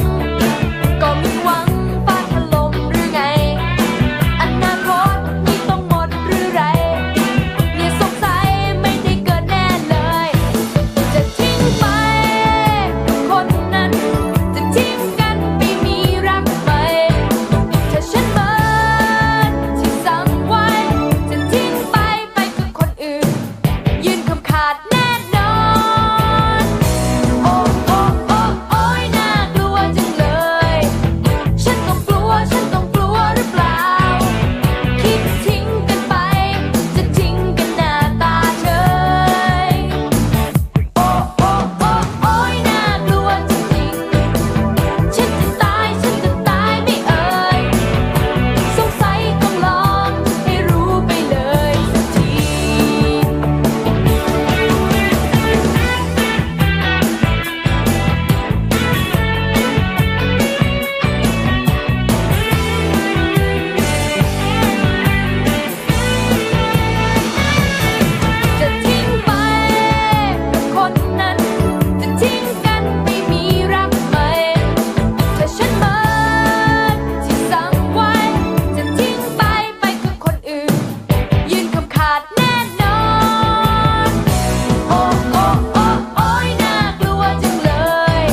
เห็นใคร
เสียเงินทองไม่ตายหากจะหามันคงไม่สายแต่ถ้าเสียเธอไปจะตายดุดคนหัวใจล้มละลายคงคิดถึงคืนหนึ่งแต่เขา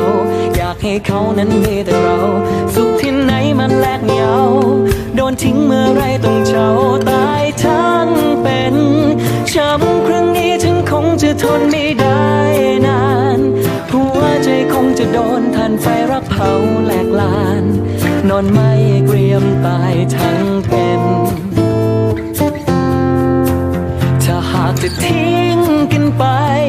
ช้านิดนะรอวันนี้ฉันนั้นตายซะก่อนที่ไหนยังไงเมื่อไรจะไปพบใครไม่วอนวันนี้เธออย่าเพิ่งไปเสียเงินทองไม่ตายหากจะหามันคงไม่สายแต่ถ้าเสียเธอไปจะตายดุดคนหัวใจล้มละลายคงคิดถึงคืนหนึ่งแต่เขาอยากให้เขานั้นมีแต่เราสุขที่ไหนมันแลกไม่เอา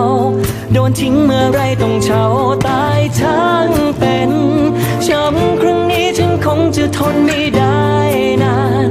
หัวใจคงจะโดนทันไฟรักเผาแหลกลานนอนไม่เกรียมตายทั้งเป็นถ้าหากจะทิ้งกันไปช้านิดนะรอวันนี้ฉันนั้นตายซะก่อนที่ไหนยังไงเมื่อไรจะไปพบใครไม่วอนวันนี้เธออย่าเพิ่งไป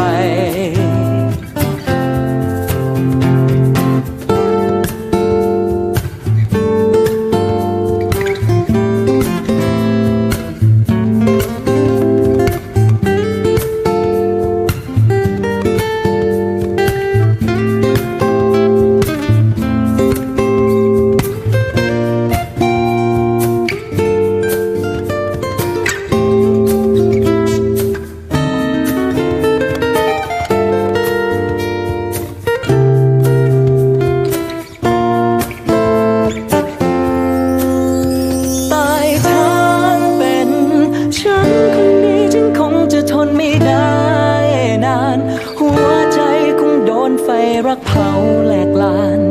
นอนไม่เกรียมตายทั้งเป็นโอ้ตายทั้งเป็นช้ำครั้งนี้ฉันคงจะทนไม่ได้นานหัวใจคงจะโดนทันไฟรักเผาแหลกลานนอนไม่เกรียมตายทั้ง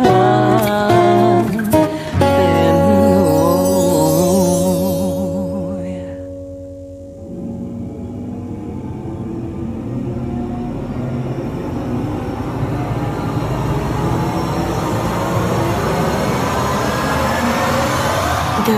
เฮียน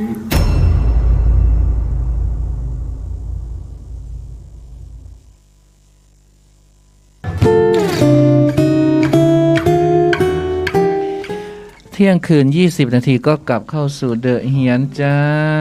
แต่ถ้าเสียเธอไปจะตาย ก็มีคนขอเพลงตายทั้งเป็นมา เพลงนี้คิดดีไม่ได้เลยนะเพลงนี้นะตายทั้งเป็น ตายทั้งเป็นหมายความว่า life with the suffering คืออยู่อย่างทุกข์ทรมาน ยังไม่ทันตายจริง ใช่แต่ก็เหมือนตายไงแต่เหมือนตายไปแล้วโอ้โหเรียกว่าตายทั้งเป็นเขาเหยียดความตายเช่นความรักฆ่าคนให้ตายทั้งเป็นได้ใช่มีชีวิตอยู่อย่างทุกข์ทรมานแสนสาหัสนะโควิดก็เช่นเดียวกันใช่มันอยู่เฉียดไปก็เฉียดมาตายทั้งเป็นยังไม่ทันตายทั้งที่อยู่เป็นไม่รู้ว่าจะโดนวันไหนก็ขอให้ดูแลตัวเองกันนะคะคำนี้นี่มันทุกข์ทรมานคือตอนนี้ต้องรักตัวเองให้มากนะคะเพื่อนฝูงเฮ้ยกูยังรักอยู่เวลากินข้าวกูขอกินคนเดียวเนาะทุกคนต้องรักตัวเองเพราะเราก็ไม่อยากติดกันเป็นหมู่ไงรักไปละก็ไปฟังเพลงเขาเรียกว่าฟังเพลงเรียกว่าล้านตลับเมื่อสมัยยุค90สมัยแจ้ตนุพลร้านตลับเพราะอะไรตอนนั้นยังไม่มีซีดีใช่ ต้องเรียกว่าเป็นตลับเป็นเทปอยู่ก็ไปเปิดเฟซพี่เอื้องเนาะภาสุรีสนิทวงศ์ณอยุธยาพี่เอื้องก็ประกาศละนะกราบนมัสการต้องทำเสียงพี่เอื้องไหมและกราบเรียนคือจะช้าค่ะพระคุณเจ้าญาติมิตรและญาติธรรมด้วยความเคารพเนื่องด้วยสถานการณ์แพร่ระบาดของเชื้อโควิด -19 รอบที่3ทั่วทั้งประเทศไทยยังไม่มีทีท่าว่าจะสงบป้าเอื้องและน้าตุ๋ยอรุณภาวิไลจึงได้กราบนมัสการและกราบเรียนขอคำปรึกษาพระคุณเจ้าพระศรีนรินทรปาโลวงเล็บตุนุกดร.กมลพรบัณฑิตยานนท์อาจารย์ติ๋วคุณแม่พรสุจิตทรัพย์สมบูรณ์และพลตำรวจตรีวรเศรษฐ์วิทยกุลในฐานะคณะที่ปรึกษาการจัดงานบำเพ็ญกุศลคนฉันลุกไปหมดฉันเป็นคณะที่ปรึกษาสรีระสังขารพระอาจารย์ภาสกรและได้รับการเห็นพ้องต้องกันทั้ง 4-5 คนเนี่ยนะว่าให้ประกาศเลื่อนกำหนดการชาปนกิจสรีระสังขารพระอาจารย์ภาสกรภูริวัฒโนภาวิไลจากเดิมวันจันทร์ที่21มิถุนายนพุทธศักราช2564ออกไปโดยหมายใจว่านี่พี่เอื้องเขาเป็นคนเขียนบทละครเขาจะมีศัพท์อย่างนี้แหละโดยหมายใจว่าก็คือคาดว่านั่นนะหลังจากได้รับคือทุกคนได้รับวัคซีนป้องกันโดยทั่วถึงแล้วสถานการณ์ก็น่าจะกลับคืนสู่ปกติและน่าจะกระทำพิธีทั้งหมดให้เสร็จสิ้นได้อย่างสมเกียรติไม่เกินวันที่28ธันวาคมศกนี้อย่างที่เราได้พูดไปซึ่งจะเป็นวันคล้ายวันเกิดครบรอบ60ปีเต็มของพระอาจารย์ภาสกรส่วนวันและเวลาที่แน่นอนนั้นเมื่อกำหนดได้อย่างมั่นใจแล้วป้าจะประกาศให้ทราบอีกครั้งหนึ่งนะคะแล้วก็มีภาพพระอาจารย์ที่นั่งที่ไหนก็ไม่รู้นะปราสาทหินน่าจะไปเขมรนะพระอาจารย์เพิ่งก็ชอบถ่ายรูปเหมือนกันแหละชอบสิท่านก็แซวตนุกเหมือนกันเนี่ยว่าตนุกนี่ ทำท่าอย่าไปทำท่าคิกขู่อโนเนกนะนี่ว่างี้นะพระอาจารย์ก็มีเหมือนกัน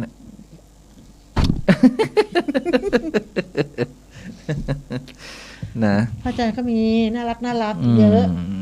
อย่างนั้นก็เลยพระอาจารย์บอกอิจฉามันเพราะว่ากูนี่แก่แล้วนะก็อย่างที่ว่านั่นแหละดูต้นนุกก็คำนวณไปแล้วอย่างที่คำนวณให้ฟังนะว่าพอมันเลื่อนปุ๊บมันก็จะใกล้เข้าพรรษาพอมันจะใกล้เข้าพรรษาเขาก็ไม่ทำอะไรจนออกพรรษาแต่ก็พอออกพรรษาก็จะเป็นกฐินซึ่งปีนี้พระอาจารย์เป็นปีที่ไปจองกฐินที่ยุวพุทธพอดีใช่ลูกศิษย์ลูกหาก็เลยพร้อมทั้งคุณหารซึ่งดูแลบัญชีตรงเนี้ยก็ต้องไปนำปัจจัยพร้อมทั้งอะไรต่างๆเนี่ยรวมถึงจะต้องพากันไปทอดด้วยที่ยุวพุทธเนาะไม่แน่นะสนุกอาจจะต้องไปด้วย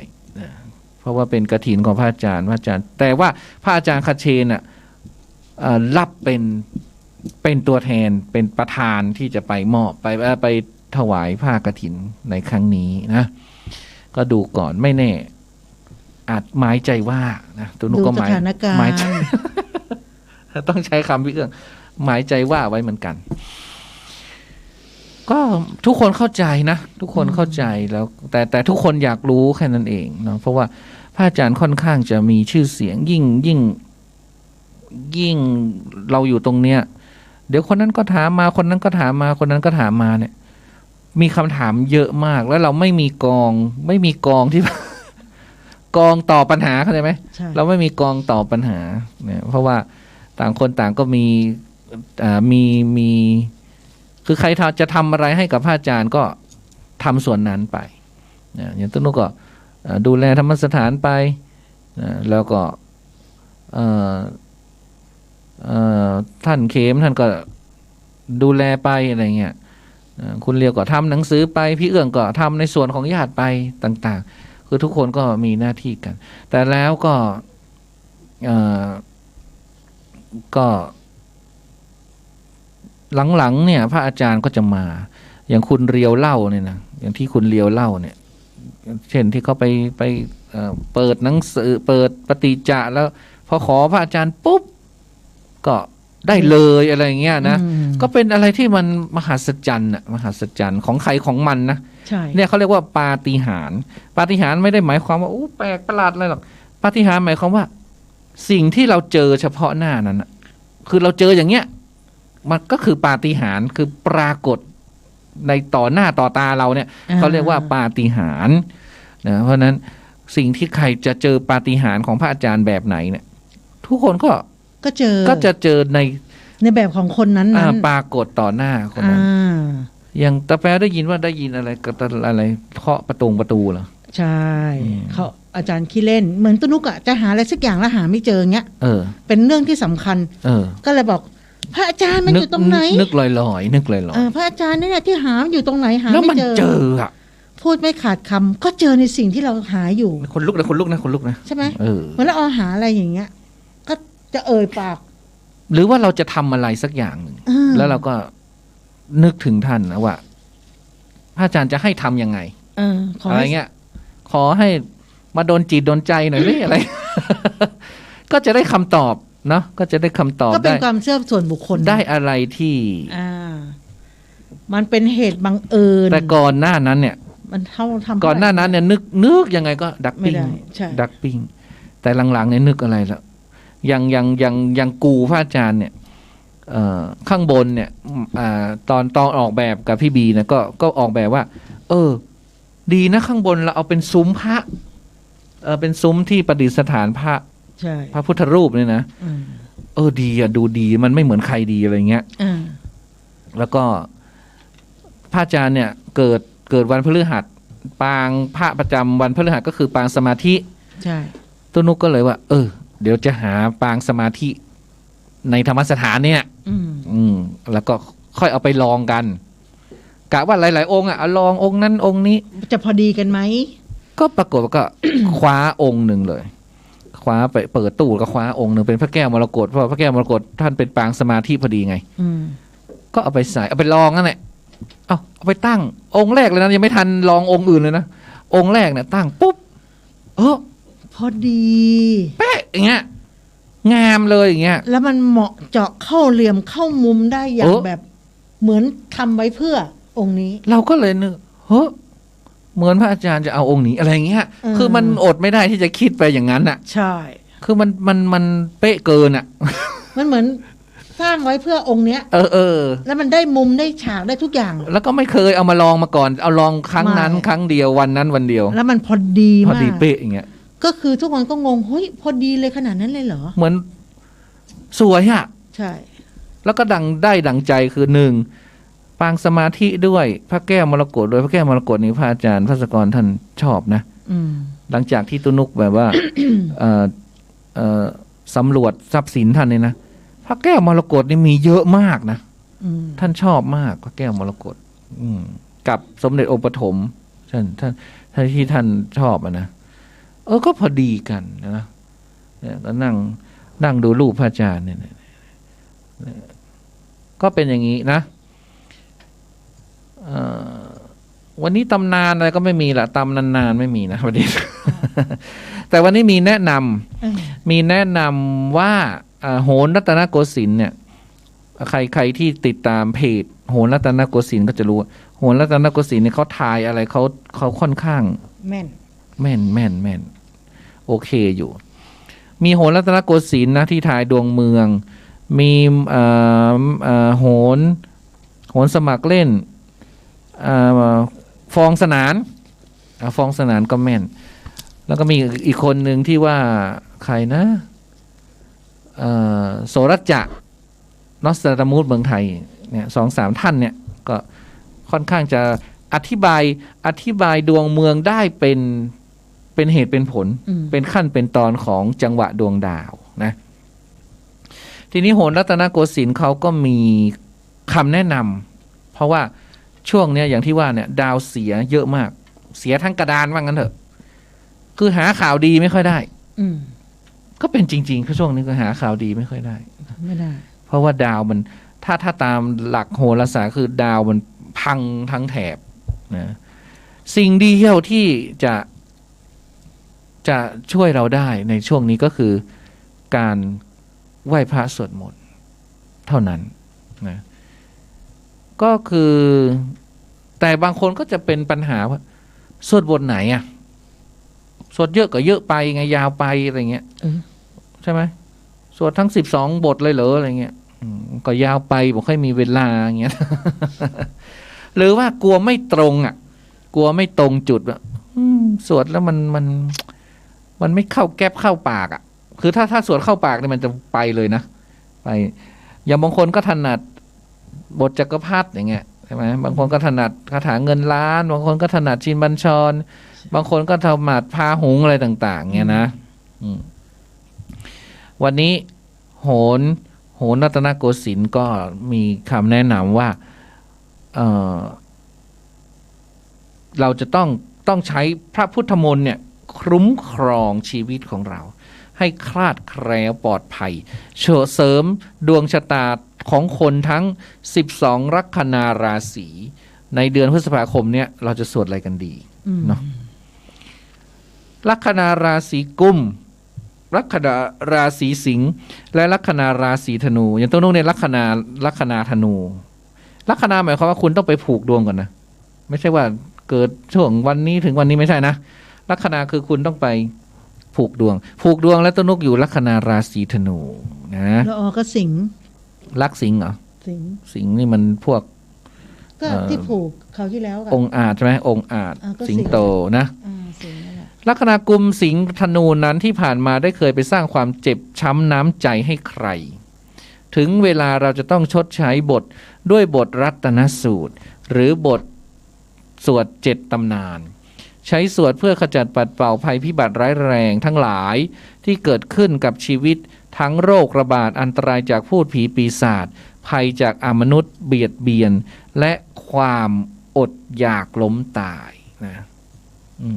ฉันก็คงไปสร้างความเจ็บช้ำน้ำใจให้ใครไว้แหละ ตามที่เขาทำนาย ก็ต้องสวดรัตนสูตรนะ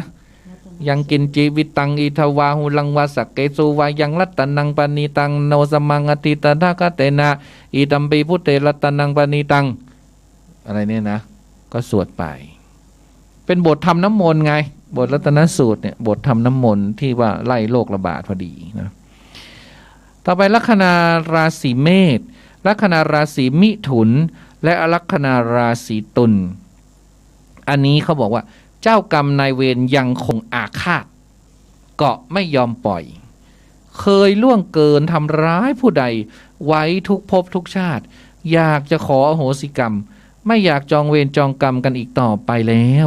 ให้ทำบุญคนเจ็บคนตายทำบุญลงศพทำบุญโรงพยาบาลสงฆ์บริจาคโลหิตและสวดมนต์บทอิติปิโสบวกพาหุงบวกด้วยธรรมจักรปวัตนสูตร3 บทนี้วิบากกรรมข้ามภพข้ามชาติที่หนักหน่วงก็จะเบาบางลงช่วยต่อชีวิตให้ยืนยาวและมีความสุขกายสบายใจมากขึ้นนะอิติปิโสภควาละหังสัมมาสัมพุทโธนะบทพาหุงกับพาหุงสหัสมาพินิมิตาสาวุตันตังกิเมกลังอุทิตโกรจเสนมารังเนี่ยนะธรรมจักก็เอวเมสุตังเอกังสมัยยังภควาภาราณสียังอิสิปตเนมิกตาเยตตะโกภควาเนี่ยสวดไป3 บทนี้เราเอาตรวจประจำเลยเด้อ เจ้า แต่เธอราศีสิงห์นะเธอต้องสวด เห็นไหมเธอสวดไม่เข้าแก๊ปเขา ชอบสวด3 บทนี้ มันก็เป็นบทพื้นฐานเนาะใช่ คือถ้าใครสวดปกติแล้วเนี่ยไม่มีปัญหานะไม่มีปัญหาแต่เราต้องไปเสริมบทนู้นช่วงนี้เธอต้องไปยังกินจีวิตตังอีทาวาหุรังวาสักเกสุวายังเนี่ยนะเนาะบทอะไรนะรัตนสูตรเพิ่มบททำน้ำมนต์นะเพิ่มรัตนสูตรส่วนราศีลัคนาราศีที่เหลือคือลัคนาราศีมีนลัคนาราศีพฤษภลัคนาราศีกรกฎลัคนาราศีกันลัคนาราศีพิจิกและลัคนาราศีมังกรอันนี้ไม่มีเจ้ากรรมนายเวรเพียงแต่ว่าดาวโจรเนี่ยทำผลต่อลัคนาเหล่านี้นะโจรไม่ใช่เจ้ากรรมนายเวรนะแต่พวก6 ราศีเมื่อกี้เจ้ากรรมนายเวรก็คือคนที่เราเคยทำร้ายเขานั่นแหละไม่ต้องไปคิดมากหรอกแต่พวกที่เหลือเนี่ยก็จะเป็นพวกที่อะไรวุ่นวายช่วงนี้วุ่นวายหน่อยนะมีนพฤษภกรกฎกันพิจิกและมังกรวุ่นวายเดือนนี้ดาวพุธก็มาวิปริตนะซ้ำเติมดวงชะตาปั่นป่วนจนเกินทนคนฉลาดต้องรู้จักจังหวะชีวิตเอาตัวรอดให้เป็นรู้หลบเป็นปีกรู้หลีกเป็นหางซึ่งใครไม่มีวิชานี้ให้มาเรียนกับละอละอหลบเก่งหลบนี่หลบความวุ่นวายหลบความวุ่นวายเก่งคือบางทีเราแก้ไม่ได้แล้วก็พักไว้ก่อนใช่ไหมอย่างที่เราเคยพูดบอกปัญหามันมีทางแก้แต่ไม่ใช่ว่าต้องแก้ตอนนั้นไม่ต้องแก้ทุกข้อมันยังไม่ทันมันแก้ยังไม่ทันก็ยังไม่ต้องแก้ใช่ไหมเอาหนักแก้ก่อนเหมือนเราทำข้อสอบใช่ไหมข้อสอบ60 ข้อก็อ่านไปทั้งหมดก่อนข้อไหนทำได้ก็ทำไปก่อนทำไม่ได้ก็เว้นไปก็ค่อยกลับมาทำต่อไม่ได้มีปัญหาอะไรนี่ใช่ไหมให้มันอยู่ในเวลาแค่นั้นนะให้มันอยู่ในเวลาคือเราต้องบริหารจัดการตัวเราเองให้เป็นถ้าบริหารจัดการตัวเองไม่เป็นมันก็จะทุกข์อะไรวางได้ก็วางนะคะอย่าไปแบกไว้ราศีที่เหลือนี่สวดบทยากหน่อยเป็นพระคาถาโบราณฉัตรทันทปริตฉัตรทันทปริตหรือเป็นมนต์บทสั้นๆแต่สำคัญที่เรียกว่าคาถาบังไพรบังไพรก็คืออย่างที่ว่าไหนรู้หลบเป็นปีรู้หลีกปัญหาคือบังศัตรูไงคาถานี้เอาไว้ศัตรูพอไม่เห็นศัตรูก็ไม่สามารถเบียดเบียนทำร้ายภัยอันตรายก็มิกล้ำกลายคือเขาเรียกว่ามีมนต์บังตัวเอง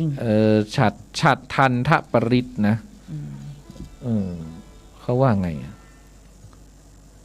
ฉัตรทันทปริตฉันก็ไม่เคยได้ยินไม่เคยสวดเหมือนกัน สงสัยต้องไปบังไพรบ้างละ เอา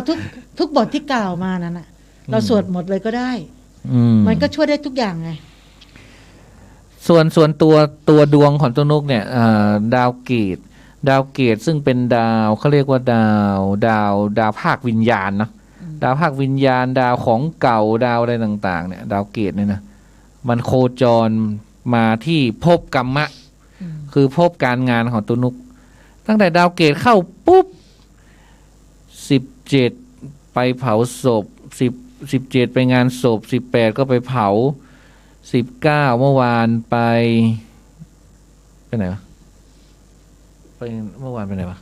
เมื่อวานก็ไปงานไปไม่ได้ไปเมื่อวานนี้หยุดไปซื้อกระเบื้องไม่ใช่ตอนเช้าสิตอนเช้าไปเผาศพใครวะไปทำบุญกระดูกไม่ใช่เหรอที่เขาไม่ใช่เมื่อวานนี้นะก็เมื่อวานน่ะก็ตอนช่วงเช้าไงฉันไปไหนอ่ะฉันงงมากก็ไปงานบุญที่เขานิมนต์ไปแล้วเอาของอันนั้นมาส่งด้วยนะไปงาน7 วันเสียชีวิตนี่ก็เป็นวิญญาณเลยนะเมื่อเช้าก็ไปงานไหว้ครูใช่ก็เป็นภาคพวกวิญญาณอันนี้ก็ไม่ได้ไปด้วยนะแต่รู้นะพรุ่งนี้ก็จะไปงานกู่บางสกุลกู่แล้ว25ก็จะเป็นย้ายเทพารักษ์ธรรมสถาน26ก็วิสาขะเนาะแล้วก็มีวันอังคารก็มีนะวันอังคารเหมือนจะไปทำบุญบ้านที่ไหนสักที่หนึ่งเนี่ยเป็นแต่งานภาควิญญาณทั้งนั้นเลยภาคทำบุญอะภาคสวดมนต์ไหว้พระและดาวเกตเนี่ยมันเป็นเขาเรียกว่าบุญตอนเช้าทุกงานเลยตอนเช้าหมดเลยซึ่งมันฉันไม่ค่อยจะอยากจะตื่นเช้าเท่าไหร่ก็ต้องตื่นไง ก็เป็นอย่างนี้โดยส่วนตัวแล้วก็เลยทำให้ไปฝันฉันเล่าความฝันมันก็ไม่มีเวลาละออนเล่าไม่เป็นไรค่ะเลินก็ไปฝันว่าในฝันเนี่ยนะเขาไปขุดในตึกอะไรสักตึกหนึ่งเนี่ยนะตึกเหมือนโรงเรียนเหมือนตึกอาคารธรรมสถานอะไรเงี้ยแล้วเวลาเขาขุดโบราณคดีเขาจะขุดเป็นช่องสี่เหลี่ยมใช่ไหมเขาจะช่องเป็นสี่เหลี่ยมอย่างเงี้ยในสี่เหลี่ยมนั้นก็จะมีอาจจะมีถ้วยโถโอชามมีอะไรเงี้ยตุนุกไม่ได้ไปขุดกับเขานะแต่เขาขุดในที่ตุนุกอยู่นั่นน่ะที่ตุนุกทำงานนั่นน่ะแล้วก็เขาก็เจอถ้วยไม่ใช่ถ้วยเล็กๆถ้วยเล็กๆไม่มีนะถ้วยอันเท่านี้ถ้วยเป็นเมตรนี่เขาเจอเขาก็ไม่รู้จะทำอะไรเขาก็มาถามฉันว่าโอ้ตุนุกเราเจอแบบสมบัติของโบราณอย่างเงี้ยเยอะแยะเลยเราทำไงดีแล้วมันก็มีอยู่ที่จำได้ติดตาคือมีช้างไม่ได้มีช้างมีม้าดินเผาอยู่คู่หนึ่งก็ฝังอยู่ในดินนั่นคู่หนึ่งเขาก็ขุดขึ้นมาช่างบอกม้านี่มันดีอยู่เอาไปโชว์เอาไปตั้งโชว์ไอ้ถ้วยไอ้ชามใหญ่ๆเนี่ยมันแตกแล้วไม่ต้องเอาไปใช้เอาไปเข้าพิพิธภัณฑ์ซะฉันก็ว่าอย่างนี้แต่ม้าเนี่ยมันม้าขนาดสักเมตรหนึ่งเนี่ยกำลังสวยเลย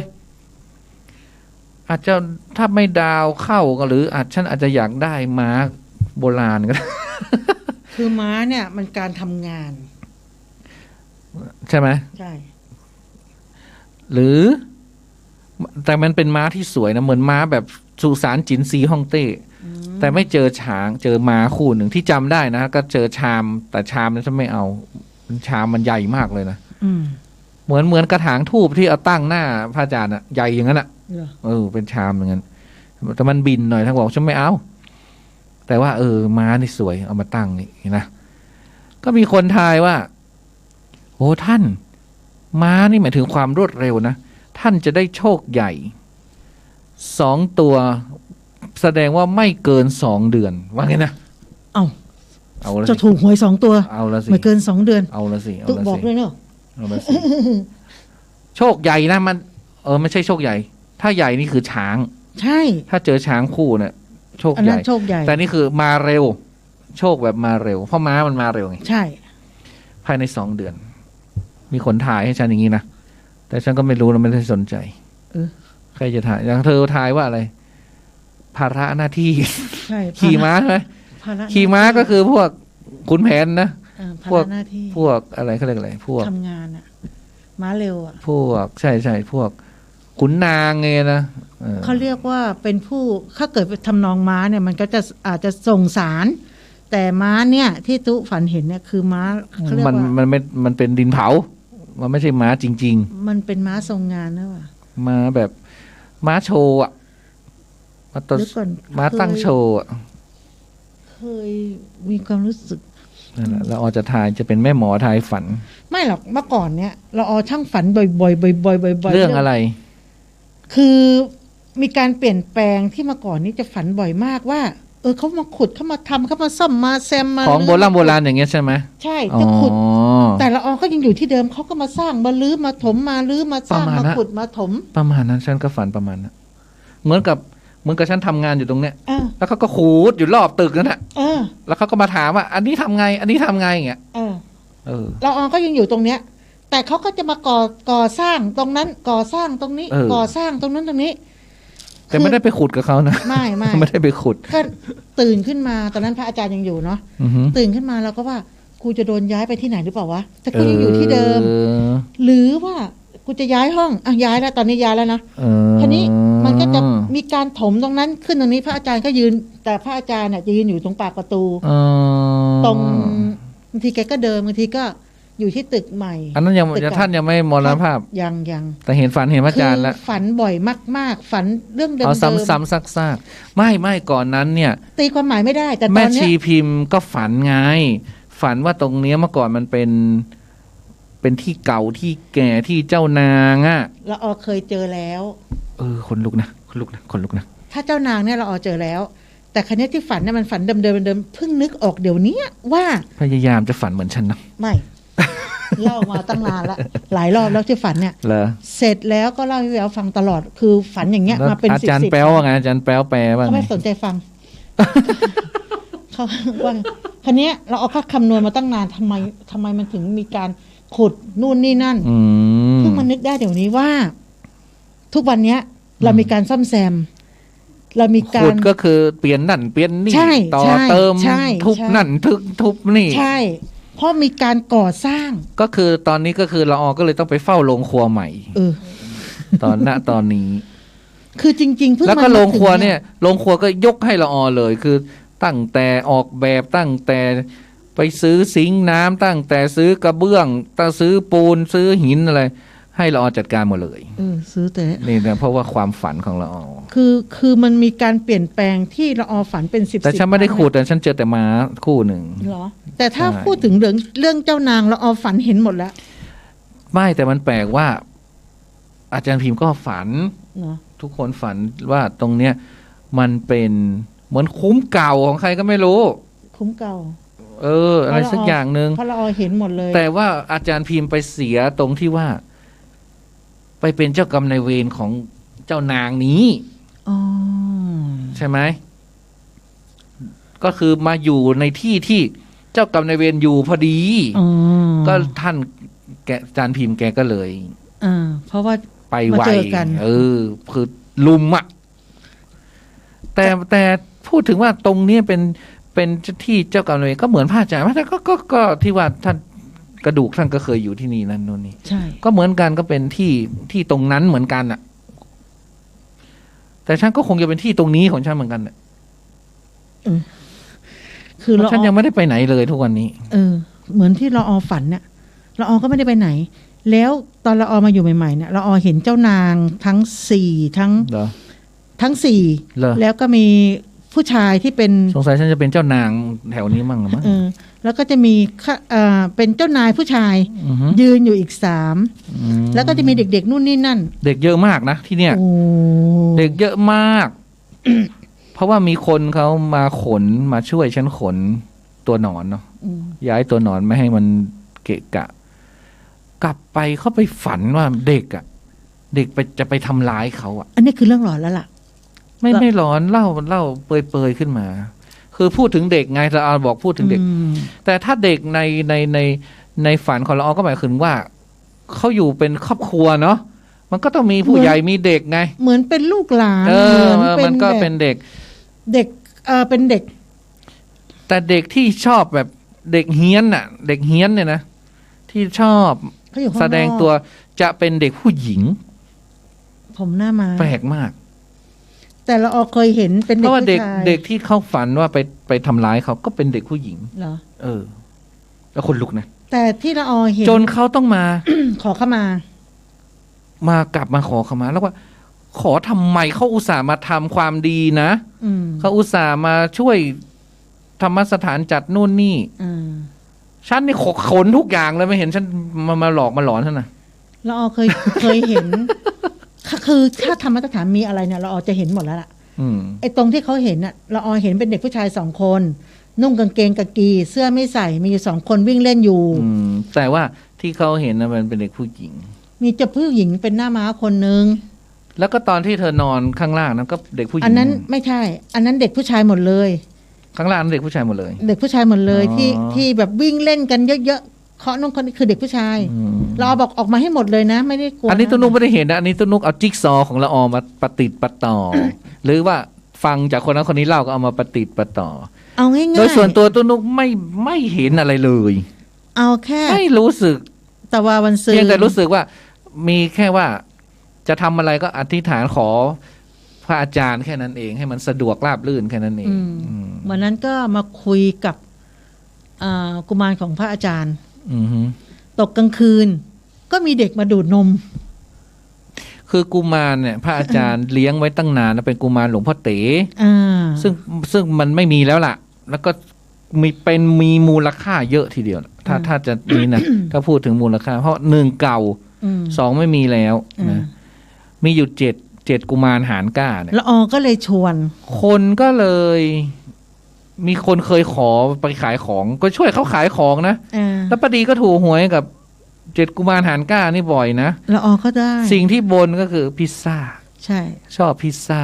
แล้วก็ได้แล้วตอนที่นุกจัดนั่นนู่นนี่เนี่ยก็ไปเจอกุมารของหลวงพ่อหลวงครูบาดวงดีวัดท่าจำปีอีกกองนึงอะประมาณ70กว่าองค์นะตัวนุกก็เลยว่าโอ้มันเยอะไปฉันเลี้ยงไม่ไหวแล้ว ก็เลยบอกว่ากุมารทั้งหลายทั้งแหล่ทั้งหมดเนี่ยนะเพราะตอนนี้เอากุมารมันรวมกันที่กุมารหมดเลยทั้งครูบาดวงดีท่าจำปีครูบาดวงดีบ้านฟ่อนทั้งกุมารเดิมที่มีอยู่เนี่ยของพระอาจารย์เนี่ยก็เลยบอกว่าถ้าอยากไปอยู่กับใครก็ให้ดลจิตดลใจคนนั้นแล้วก็ไปเลยเพราะว่าถ้าไม่ไป กุมารทั้งหมดเนี่ยจะถูกไปอยู่ห้องเทพก็คือห้องชมรมธรรมะพยากรณ์ของเราตอนเนี้ยฉันจะขนไปไว้นู่นหมดเป็นห้องสิ่งศักดิ์สิทธิ์ไปเลยอย่างเงี้ยนะให้ไปดลจิตดลใจเอาเองว่าจะไปอยู่กับใครจะให้เขาบูชาเท่าไหร่ก็พูดไปงั้นแหละมันมีก็พูดนานแล้วนะพูดตั้งแต่พระอาจารย์มรณภาพแล้วว่าอยากจะไปอยู่กับใครก็ไปจนมันมาเฮี้ยนตอน2-3 วันก่อนเนี่ยคือละไปพูดบอกว่าไปอยู่ด้วยกันไหมเลยชอบจังเลยไปอยู่ด้วยกันไหมหลวงพ่อเต๋นะพี่ป๊าบอกเยอะแล้วก็ชอบไงหลวงพ่อเต๋นี่มันจะทำท่าอย่างนี้นะก็ชอบก็เลยบอกว่ามันทำทุกองค์อย่างนี้นะอย่างเงี้ยนะก็เลยบอกว่าไปอยู่ด้วยกันไหมให้ไปอยู่ด้วยกันก็ไปแต่ครั้นี้เราก็บอกว่าให้พี่ถูกหวยนะเดี๋ยวพี่เอาพิซซ่ามาให้ตอนแรกบอกว่าเธอถูกหวยเหรอถูกให้แล้วเป็นพิซซ่าฉันยังไม่เห็นนะก็ให้กุมารไปหมดสิมันต้องถวายผ่านพระก่อนสิได้เหรอ ต้องหน้าฮาวายเอียนก่อนเขาชอบกินฮะ ก็เอามา2 กล่องก็เลยบอกว่าตอนแรกบอกว่าถ้าถูกหวยจะให้อะไรดีนะอยู่ๆมันก็แวบขึ้นมาว่าพิซซ่าเราก็เลยบอกถ้าได้เดี๋ยวพี่เอาพิซซ่ามาให้ขึ้นอยู่กับจำนวนเงินได้นะถ้าได้รางวัลใหญ่ใช่เวลาบนต้องบนอย่างนี้ถ้าได้น้อยพี่ก็จะเอาน้อยถ้าได้เยอะก็ได้เยอะบอกขอได้เท่าไหร่ไม่รู้ปรากฏว่าได้น้อยกว่าที่จะให้จบเลยนะใช่ได้ควักตัวเองได้อีกนะอันนี้คือได้น้อยเราก็เลยซื้อถาดกลางให้2 ถาดถวายให้หมดเลย คือก่อนหน้านี้เราก็ไปฝันว่าเจ้าที่เขาก็เป็นเจ้าที่ใหญ่ อ่า ตั้งเป็นเจ้าที่ขาวใหญ่ สวย ย ก็ไปบอกเจ้าที่ ฉันก็เลยบอกว่าถ้าเธอฟันอย่างนี้ก็เธอต้องเปลี่ยนแล้วล่ะเธอต้องเป็นเจ้าภาพแล้วล่ะ ก็บอกเจ้าที่ว่า ถ้าเกิดถูกต้องได้รางวัลใหญ่และให้มัน ให้มัน เหลื พอ เงิน ซื้อ แล้วคันนี้ไม่ถูกมาถูกกับกุมารก็เลยไปบอกปู่ว่า พักไว้ก่อน เพราะถือว่าถูกรางวัลนิดเดียว อืม ให้กุมารไปก่อนเพราะกุมารเนี่ย ได้นิดเดียวก็ได้พิซซ่าไป2 ถาด อืม ก็ไปบอกปู่ว่ารอไปก่อน ต้องให้ใหญ่ก่อน อืมคือ คุยกันแบบอย่างนี้แล้วนะ ไม่ปู่ยังไม่ได้ตั้งแต่ย้ายมายังไม่ได้ขึ้นท่านเป็นจริงจังไง ท่านก็เลยตอนนี้อาจจะยังไม่ทำงาน เพราะว่ายังไม่ได้เอาท่านไปตั้งไว้ที่เดิมไง คือละออ ถ้า ไป ตั้ง ฝันห็น ที่เดิมเนี่ย ว่ อาจจะท่านอาจจะทำงาน ละออฝันเห็นว่าสวยบ้านหลังใหญ่สีขาวเป็น อืม เหลือบมุกบอกโอ้ยปู่ถ้าอย่างนั้นนะต้องให้หนูถูกหวยรางวัลที่1หรือรางวัลใหญ่ๆเลยนะ เป็นหมื่นนะ ฉั ถ้าใหญ่ น่ะ ข สิ นาดนั้นเป็น ถ้าเงินถ้าเกิดหนูถูกแล้วไม่พอที่จะไปซื้อสารไม่พอที่จะใช้หนี่ใช้สินไม่มีกิน หนูไม่เอานะ หนูไม่หนูต้องเอาเยอะ เดี๋ยววันที่25เนี่ยดูเลิกมาละ25นี่คือทำการ โอ้ว่าคนลุกนะ ๆไอ้หยอง เขาให้เลิกมาเขาบอกเลย เลิกนี้7:50เนาะถึง8:06เลิกนี้ทำการสำเร็จภายใน2 เดือนจริงๆด้วย เออ วิคนลุกนะคนลุกนะ ซื้อหวย เห็น บ ไหม อกเนอะ ปฏิปต่อนะปฏิปต่อนะ จริงนะมันเป็นเหตุบังเอิญนะที่แบบ สองเดือนอ่ะ คือทุก คือ อย่าง 2 เดือนนี่เขาทายให้เมื่อวานนะเขาโทรมาคุยด้วยโอ้แล้วมันนึกได้อีกเนี่ยเขาเรื่องเลิกนะเขาให้2 เดือน ก็เหมือนกุมารอะเราเอามาฝันอะที่ทุบเสร็จแล้วมาดูดนม น้ำนมพุ่งปูดหนูเด็กดูดกันใหญ่เลย เหมือน หลายคนเลยเหรอ เหมือนหิวอะ ทั้ง7 คนเลยเหรอ ไม่รู้ว่ามันเยอะอะ เหรอ ก็คือคนนั้นก็ดูดปั๊บมันก็คนนี้ก็ดูด เอ้า เราก็แบบนมตั้งเต้าน้ำนมพุ่งพูดก็ดูดกันใหญ่เลย ทีนี้ละออก็บอกว่า ไปหิวจากไหน จะเอา มา ไปองค์เดียวฉันบอกไม่ได้เข้าอยู่เป็นเซต ต้องเอาลงไปทั้งหมด แต่ไม่ได้ให้นะลงไปหมายถึงว่าเอาไปเลี้ยงแทนพระอาจารย์เพราะว่าพระอาจารย์ไม่อยู่แล้วไง คือร่างจะอยู่ตรงไหนก็จ้าง แต่ถ้าเขามาอยู่กับเราอะหมายความ งั้น ว่า เอาขึ้นห้องเทพอะนะ เอาขึ้นห้องเทพ เพราะว่าตอนนี้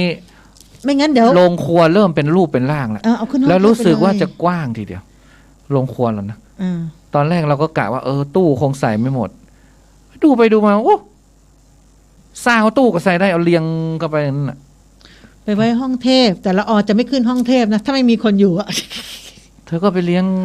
กับตาเลียวก็ได้ โอ้พักก่อนเดี๋ยวก่อนยังไม่พร้อมกลัววันก่อนก็เคาะประตูดังปังไม่รู้ใครเคาะ ไม่รู้กุมารหรือพระอาจารย์นะ เคาะแบบดังสนั่นหวันเปิดมา เพ ไม่ ราะ มี ว่า ใครสัก เพราะ คน ว่าเคาะตั้งแต่กูใช่ไหม อืม เห็นตาเลียวเล่า เห็นพี่บีเล่าว่าเคาะตั้งแต่กู ใช่ อันนั้นคือ ก็ พี่ มี บี เสียงเคาะ คือพี่บีอ่ะเห็นได้ยิน ได้ยินเสียงมันเหมือนจะแตก เหมือนอะไรจะแตก ไม้มันลั่นนะเปรี้ยเปรี้ยเปรี้ยก็กกกลางเราก็ไม่รู้นะ แล้วก็วันนั้นแหละ มาเคาะประตูห้อง เคาะอีก อ่า ก็แสดงว่าพระอาจารย์แหละถ้างั้น ไม่รู้ละ นะไม่ใช่กุมารหรอก กุมารมันไม่มีแรงขนาดนั้นหรอก กุมารเขา กุมารมันจะแวบไปแวบมาถ้ามันจะเล่นนะ เขาจะเล่น หมาหอนด้วย ไม่มีอะไรละ เราก็กลัว แล้วอย่างผมจะหอนหาเขา อ้าวไปด่าหมาอีก เขาก็ต้องหอนเป็นปกติของเขา มันไม่ขออนุญาตก่อนเลยอะ มันก็ต้องบู้บู้บู้ไงมันขออนุญาตแล้วไอ้บู้บู้บู้น่ะ โมโหไม่ไหว ก็มี เดี๋ยวมีโยมเขาจะถวายกระจกมาแผ่นหนึ่ง เนี่ยวัน แผ่น นี้ เท่านี้มั่งเนี่ย ยังไม่รู้ว่าจะเอาไปทำอะไร จ เนี่ย งเงากระจกใส กระจกใสอย่างเงี้ยนะ คือวันตะกี้มีคนโทรมาเป็น จ้ะ แม่อะไรสักแม่หนึ่งจำไม่ได้ แม่อะไร ตะกี้ อย่างจ้ะ คือเขาก็จะมาร่วมทำ เอามา โซลาร์เซลล์ อ๋อ กับคุณเลียว ก็ทำก็ ก็ไปหาคุณเหลียว เขาไม่มีเบอร์เราเขาเคยโทรหาละออร่วมทำบุญกับเรา จ้ะอนุโมทนา จ้ะ กองทุนแสงสว่างเนาะของคุณเหลียว แสงสว่างนี่ ก็คือตอนแรกเนี่ยเขาให้มา4 ดวง 5 ดวง4 ดวง 5 ดวงนะ สี่ไม่ใช่ปะ 4 ดวงเนาะเขาให้มา4 ดวง สี่ดวง ทีเนี้ยเราก็เลยว่าจะติด ติดแค่4 ดวงนี่นะเอาไปคนเดียวเขาก็ว่าไหนๆก็ทำแล้วนะไหนๆก็ทำไหนๆก็เรียกบุญแล้วก็เอาทั้งวัดยาวไปจนธรรมสถานเลยซึ่งแสงสว่างมันก็ดีชีวิตก็สว่างสวยดีเพราะว่าทางขึ้นมันมืดไปทุกสิ่งอย่างยิ่งวันนี้ตู้ไม่เปิดตรงพระอาจารย์เนี่ยนะมืดไปอีกมืดสนิทเลยเป็นอย่างนั้นเพราะตึกนั้นไม่เปิดไฟเลยอ่ะไม่เปิดเพราะว่าเปลืองมันเลยมืดจะเปิดเฉพาะมีคนอยู่ถ้ามีคนอยู่ก็จะเปิดถ้าไม่มีใครอยู่ก็จะปิดหมดเลยตู้เข็มอยู่เขาก็เปิดของห้องเขาพอเปิดทำไมไม่เปิดถ้าฉันอยู่ฉันจะเปิดหมดไฟพระประธานพระประเทินแล้วฉันเปิดหมดอ่ะเปิดตรงแต่พอฉันกลับฉันก็ปิดหมดเปิดตรงนั้นก็ได้สักดวงนึงก็ได้ก็ไปเปิดสิข้างนอกมันเปิดได้โอ้ตอนนี้ไม่ไปแล้วค่ะตรงบันไดตอนนี้กำลังเริ่มที่จะ move แท่นของพระอาจารย์ละเพราะว่ากูเริ่มเสร็จละแล้วมันเป็นฝุ่นเต็มไปหมดตรงนั้นเดี๋ยวก็จะ move ขึ้นข้างบนแล้วก็รูปพระอาจารย์ก็ส่งไปจะเอาไปตั้งหน้าโรงเอาไปเปลี่ยนอีรูปนั้นมันเล็กไปก็เลยว่าเอารูปนี้ไปตั้งด้านโรงแทนเพราะเขาจะตั้งอีกนานรูปใหญ่นะส่งไปละส่งไปให้คุณนกเขาจัดการเราไปตั้งให้หน่อยอย่างเงี้ยเพราะว่าศพพระอาจารย์อยู่ที่วัดมกุฏเนี่ยลูกศิษย์ลูกหาที่เขาว่างเขาก็แวะไปนะใช่บางคนก็ซื้อพวงมาลัยไปเขาแวะเขาก็ไปกราบตลอดเขาก็โพสตลอดกลุ่มแพนด้าบ้างลูกศิษย์ลูกหาเขาก็ไปกันอยู่เนืองๆเนาะก็ว่ากันไปนะก็ว่าจนหมดเวลาแล้วล่ะยังไม่ได้ทันทำอะไรเลย พรุ่งนี้เรามีวะตัตตีโลโกก็สำหรับวันนี้ก็ขอแผ่เมตตาไปยังทุกสรรพสัตว์สรรพวิญญาณสรรพเจ้ากรรมนายเวรรวมทั้งดวงวิญญาณอันศักดิ์สิทธิ์ของพระอาจารย์ภาสกรด้วยนะแล้วก็ทุกดวงจิตดวงวิญญาณกุมารทองด้วยนะรอพร้อมทั้งเจ้าที่เจ้าทางอะไรที่เราเอ่ยหมดนะที่เราเอาท่านมาเอ่ยหมดนะเราก็ขอแผ่เมตตาไปยังทุกท่าน ขอให้ท่านมีความสุขความเจริญอย่าได้จองกรรมจองเวรเบียดเบียนซึ่งกันและกันเลยไปสู่ภพภูมิที่ดีอโหสิกรรมและกันเทินสำหรับค่ำคืนนี้ก็นำรายการจากท่านผู้ฟังไปก่อนพบกันใหม่พรุ่งนี้ก็มาแล้วจ้ะ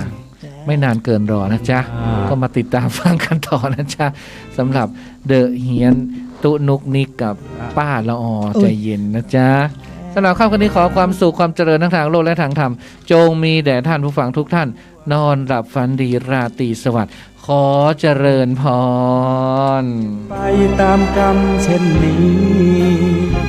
ทำชั่วทำดีล้วนแต่มีผลกรรม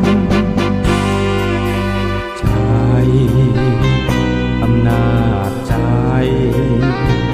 สติครองไว้อย่าผิดพลาดเพ้อไปพระองค์เข้าใจชี้ในสิ่งกระทำจรวดบรรทุกใส่มาแล้วนาเวรกรรมคิดจะกระทำย้ำให้พึงสังวรคนและสัตว์ทั้งหลายที่เป็นไปต่างๆนานาชีวิตแตกต่างนานากรรมชักพาพบเย็นพบร้อนคนไม่เข้าใจกันมัวกระทำเรื่องบาปหลายตอนเกิดใหม่พบหน้าแน่นอนนรกร้อนน่าสะพรึงกลัวอำนาจกรรมกุศลกรรมหรืออกุศลกรรมไม่ควรกระทำกรรมที่ผิดติดตัวทำบาปโหดร้าย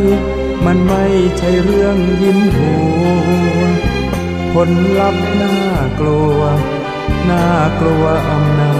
จกรรม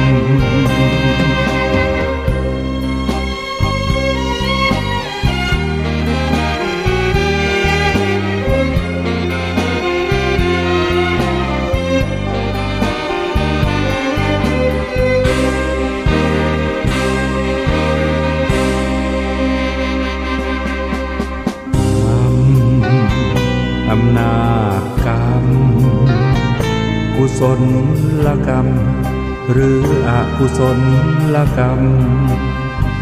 ไม่ควรกระทำกรรมที่ผิดติดตัว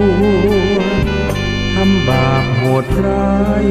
มันไม่ใช่เรื่องยิ้มหัวผลลัพธ์น่ากลัวน่ากลัวอำนา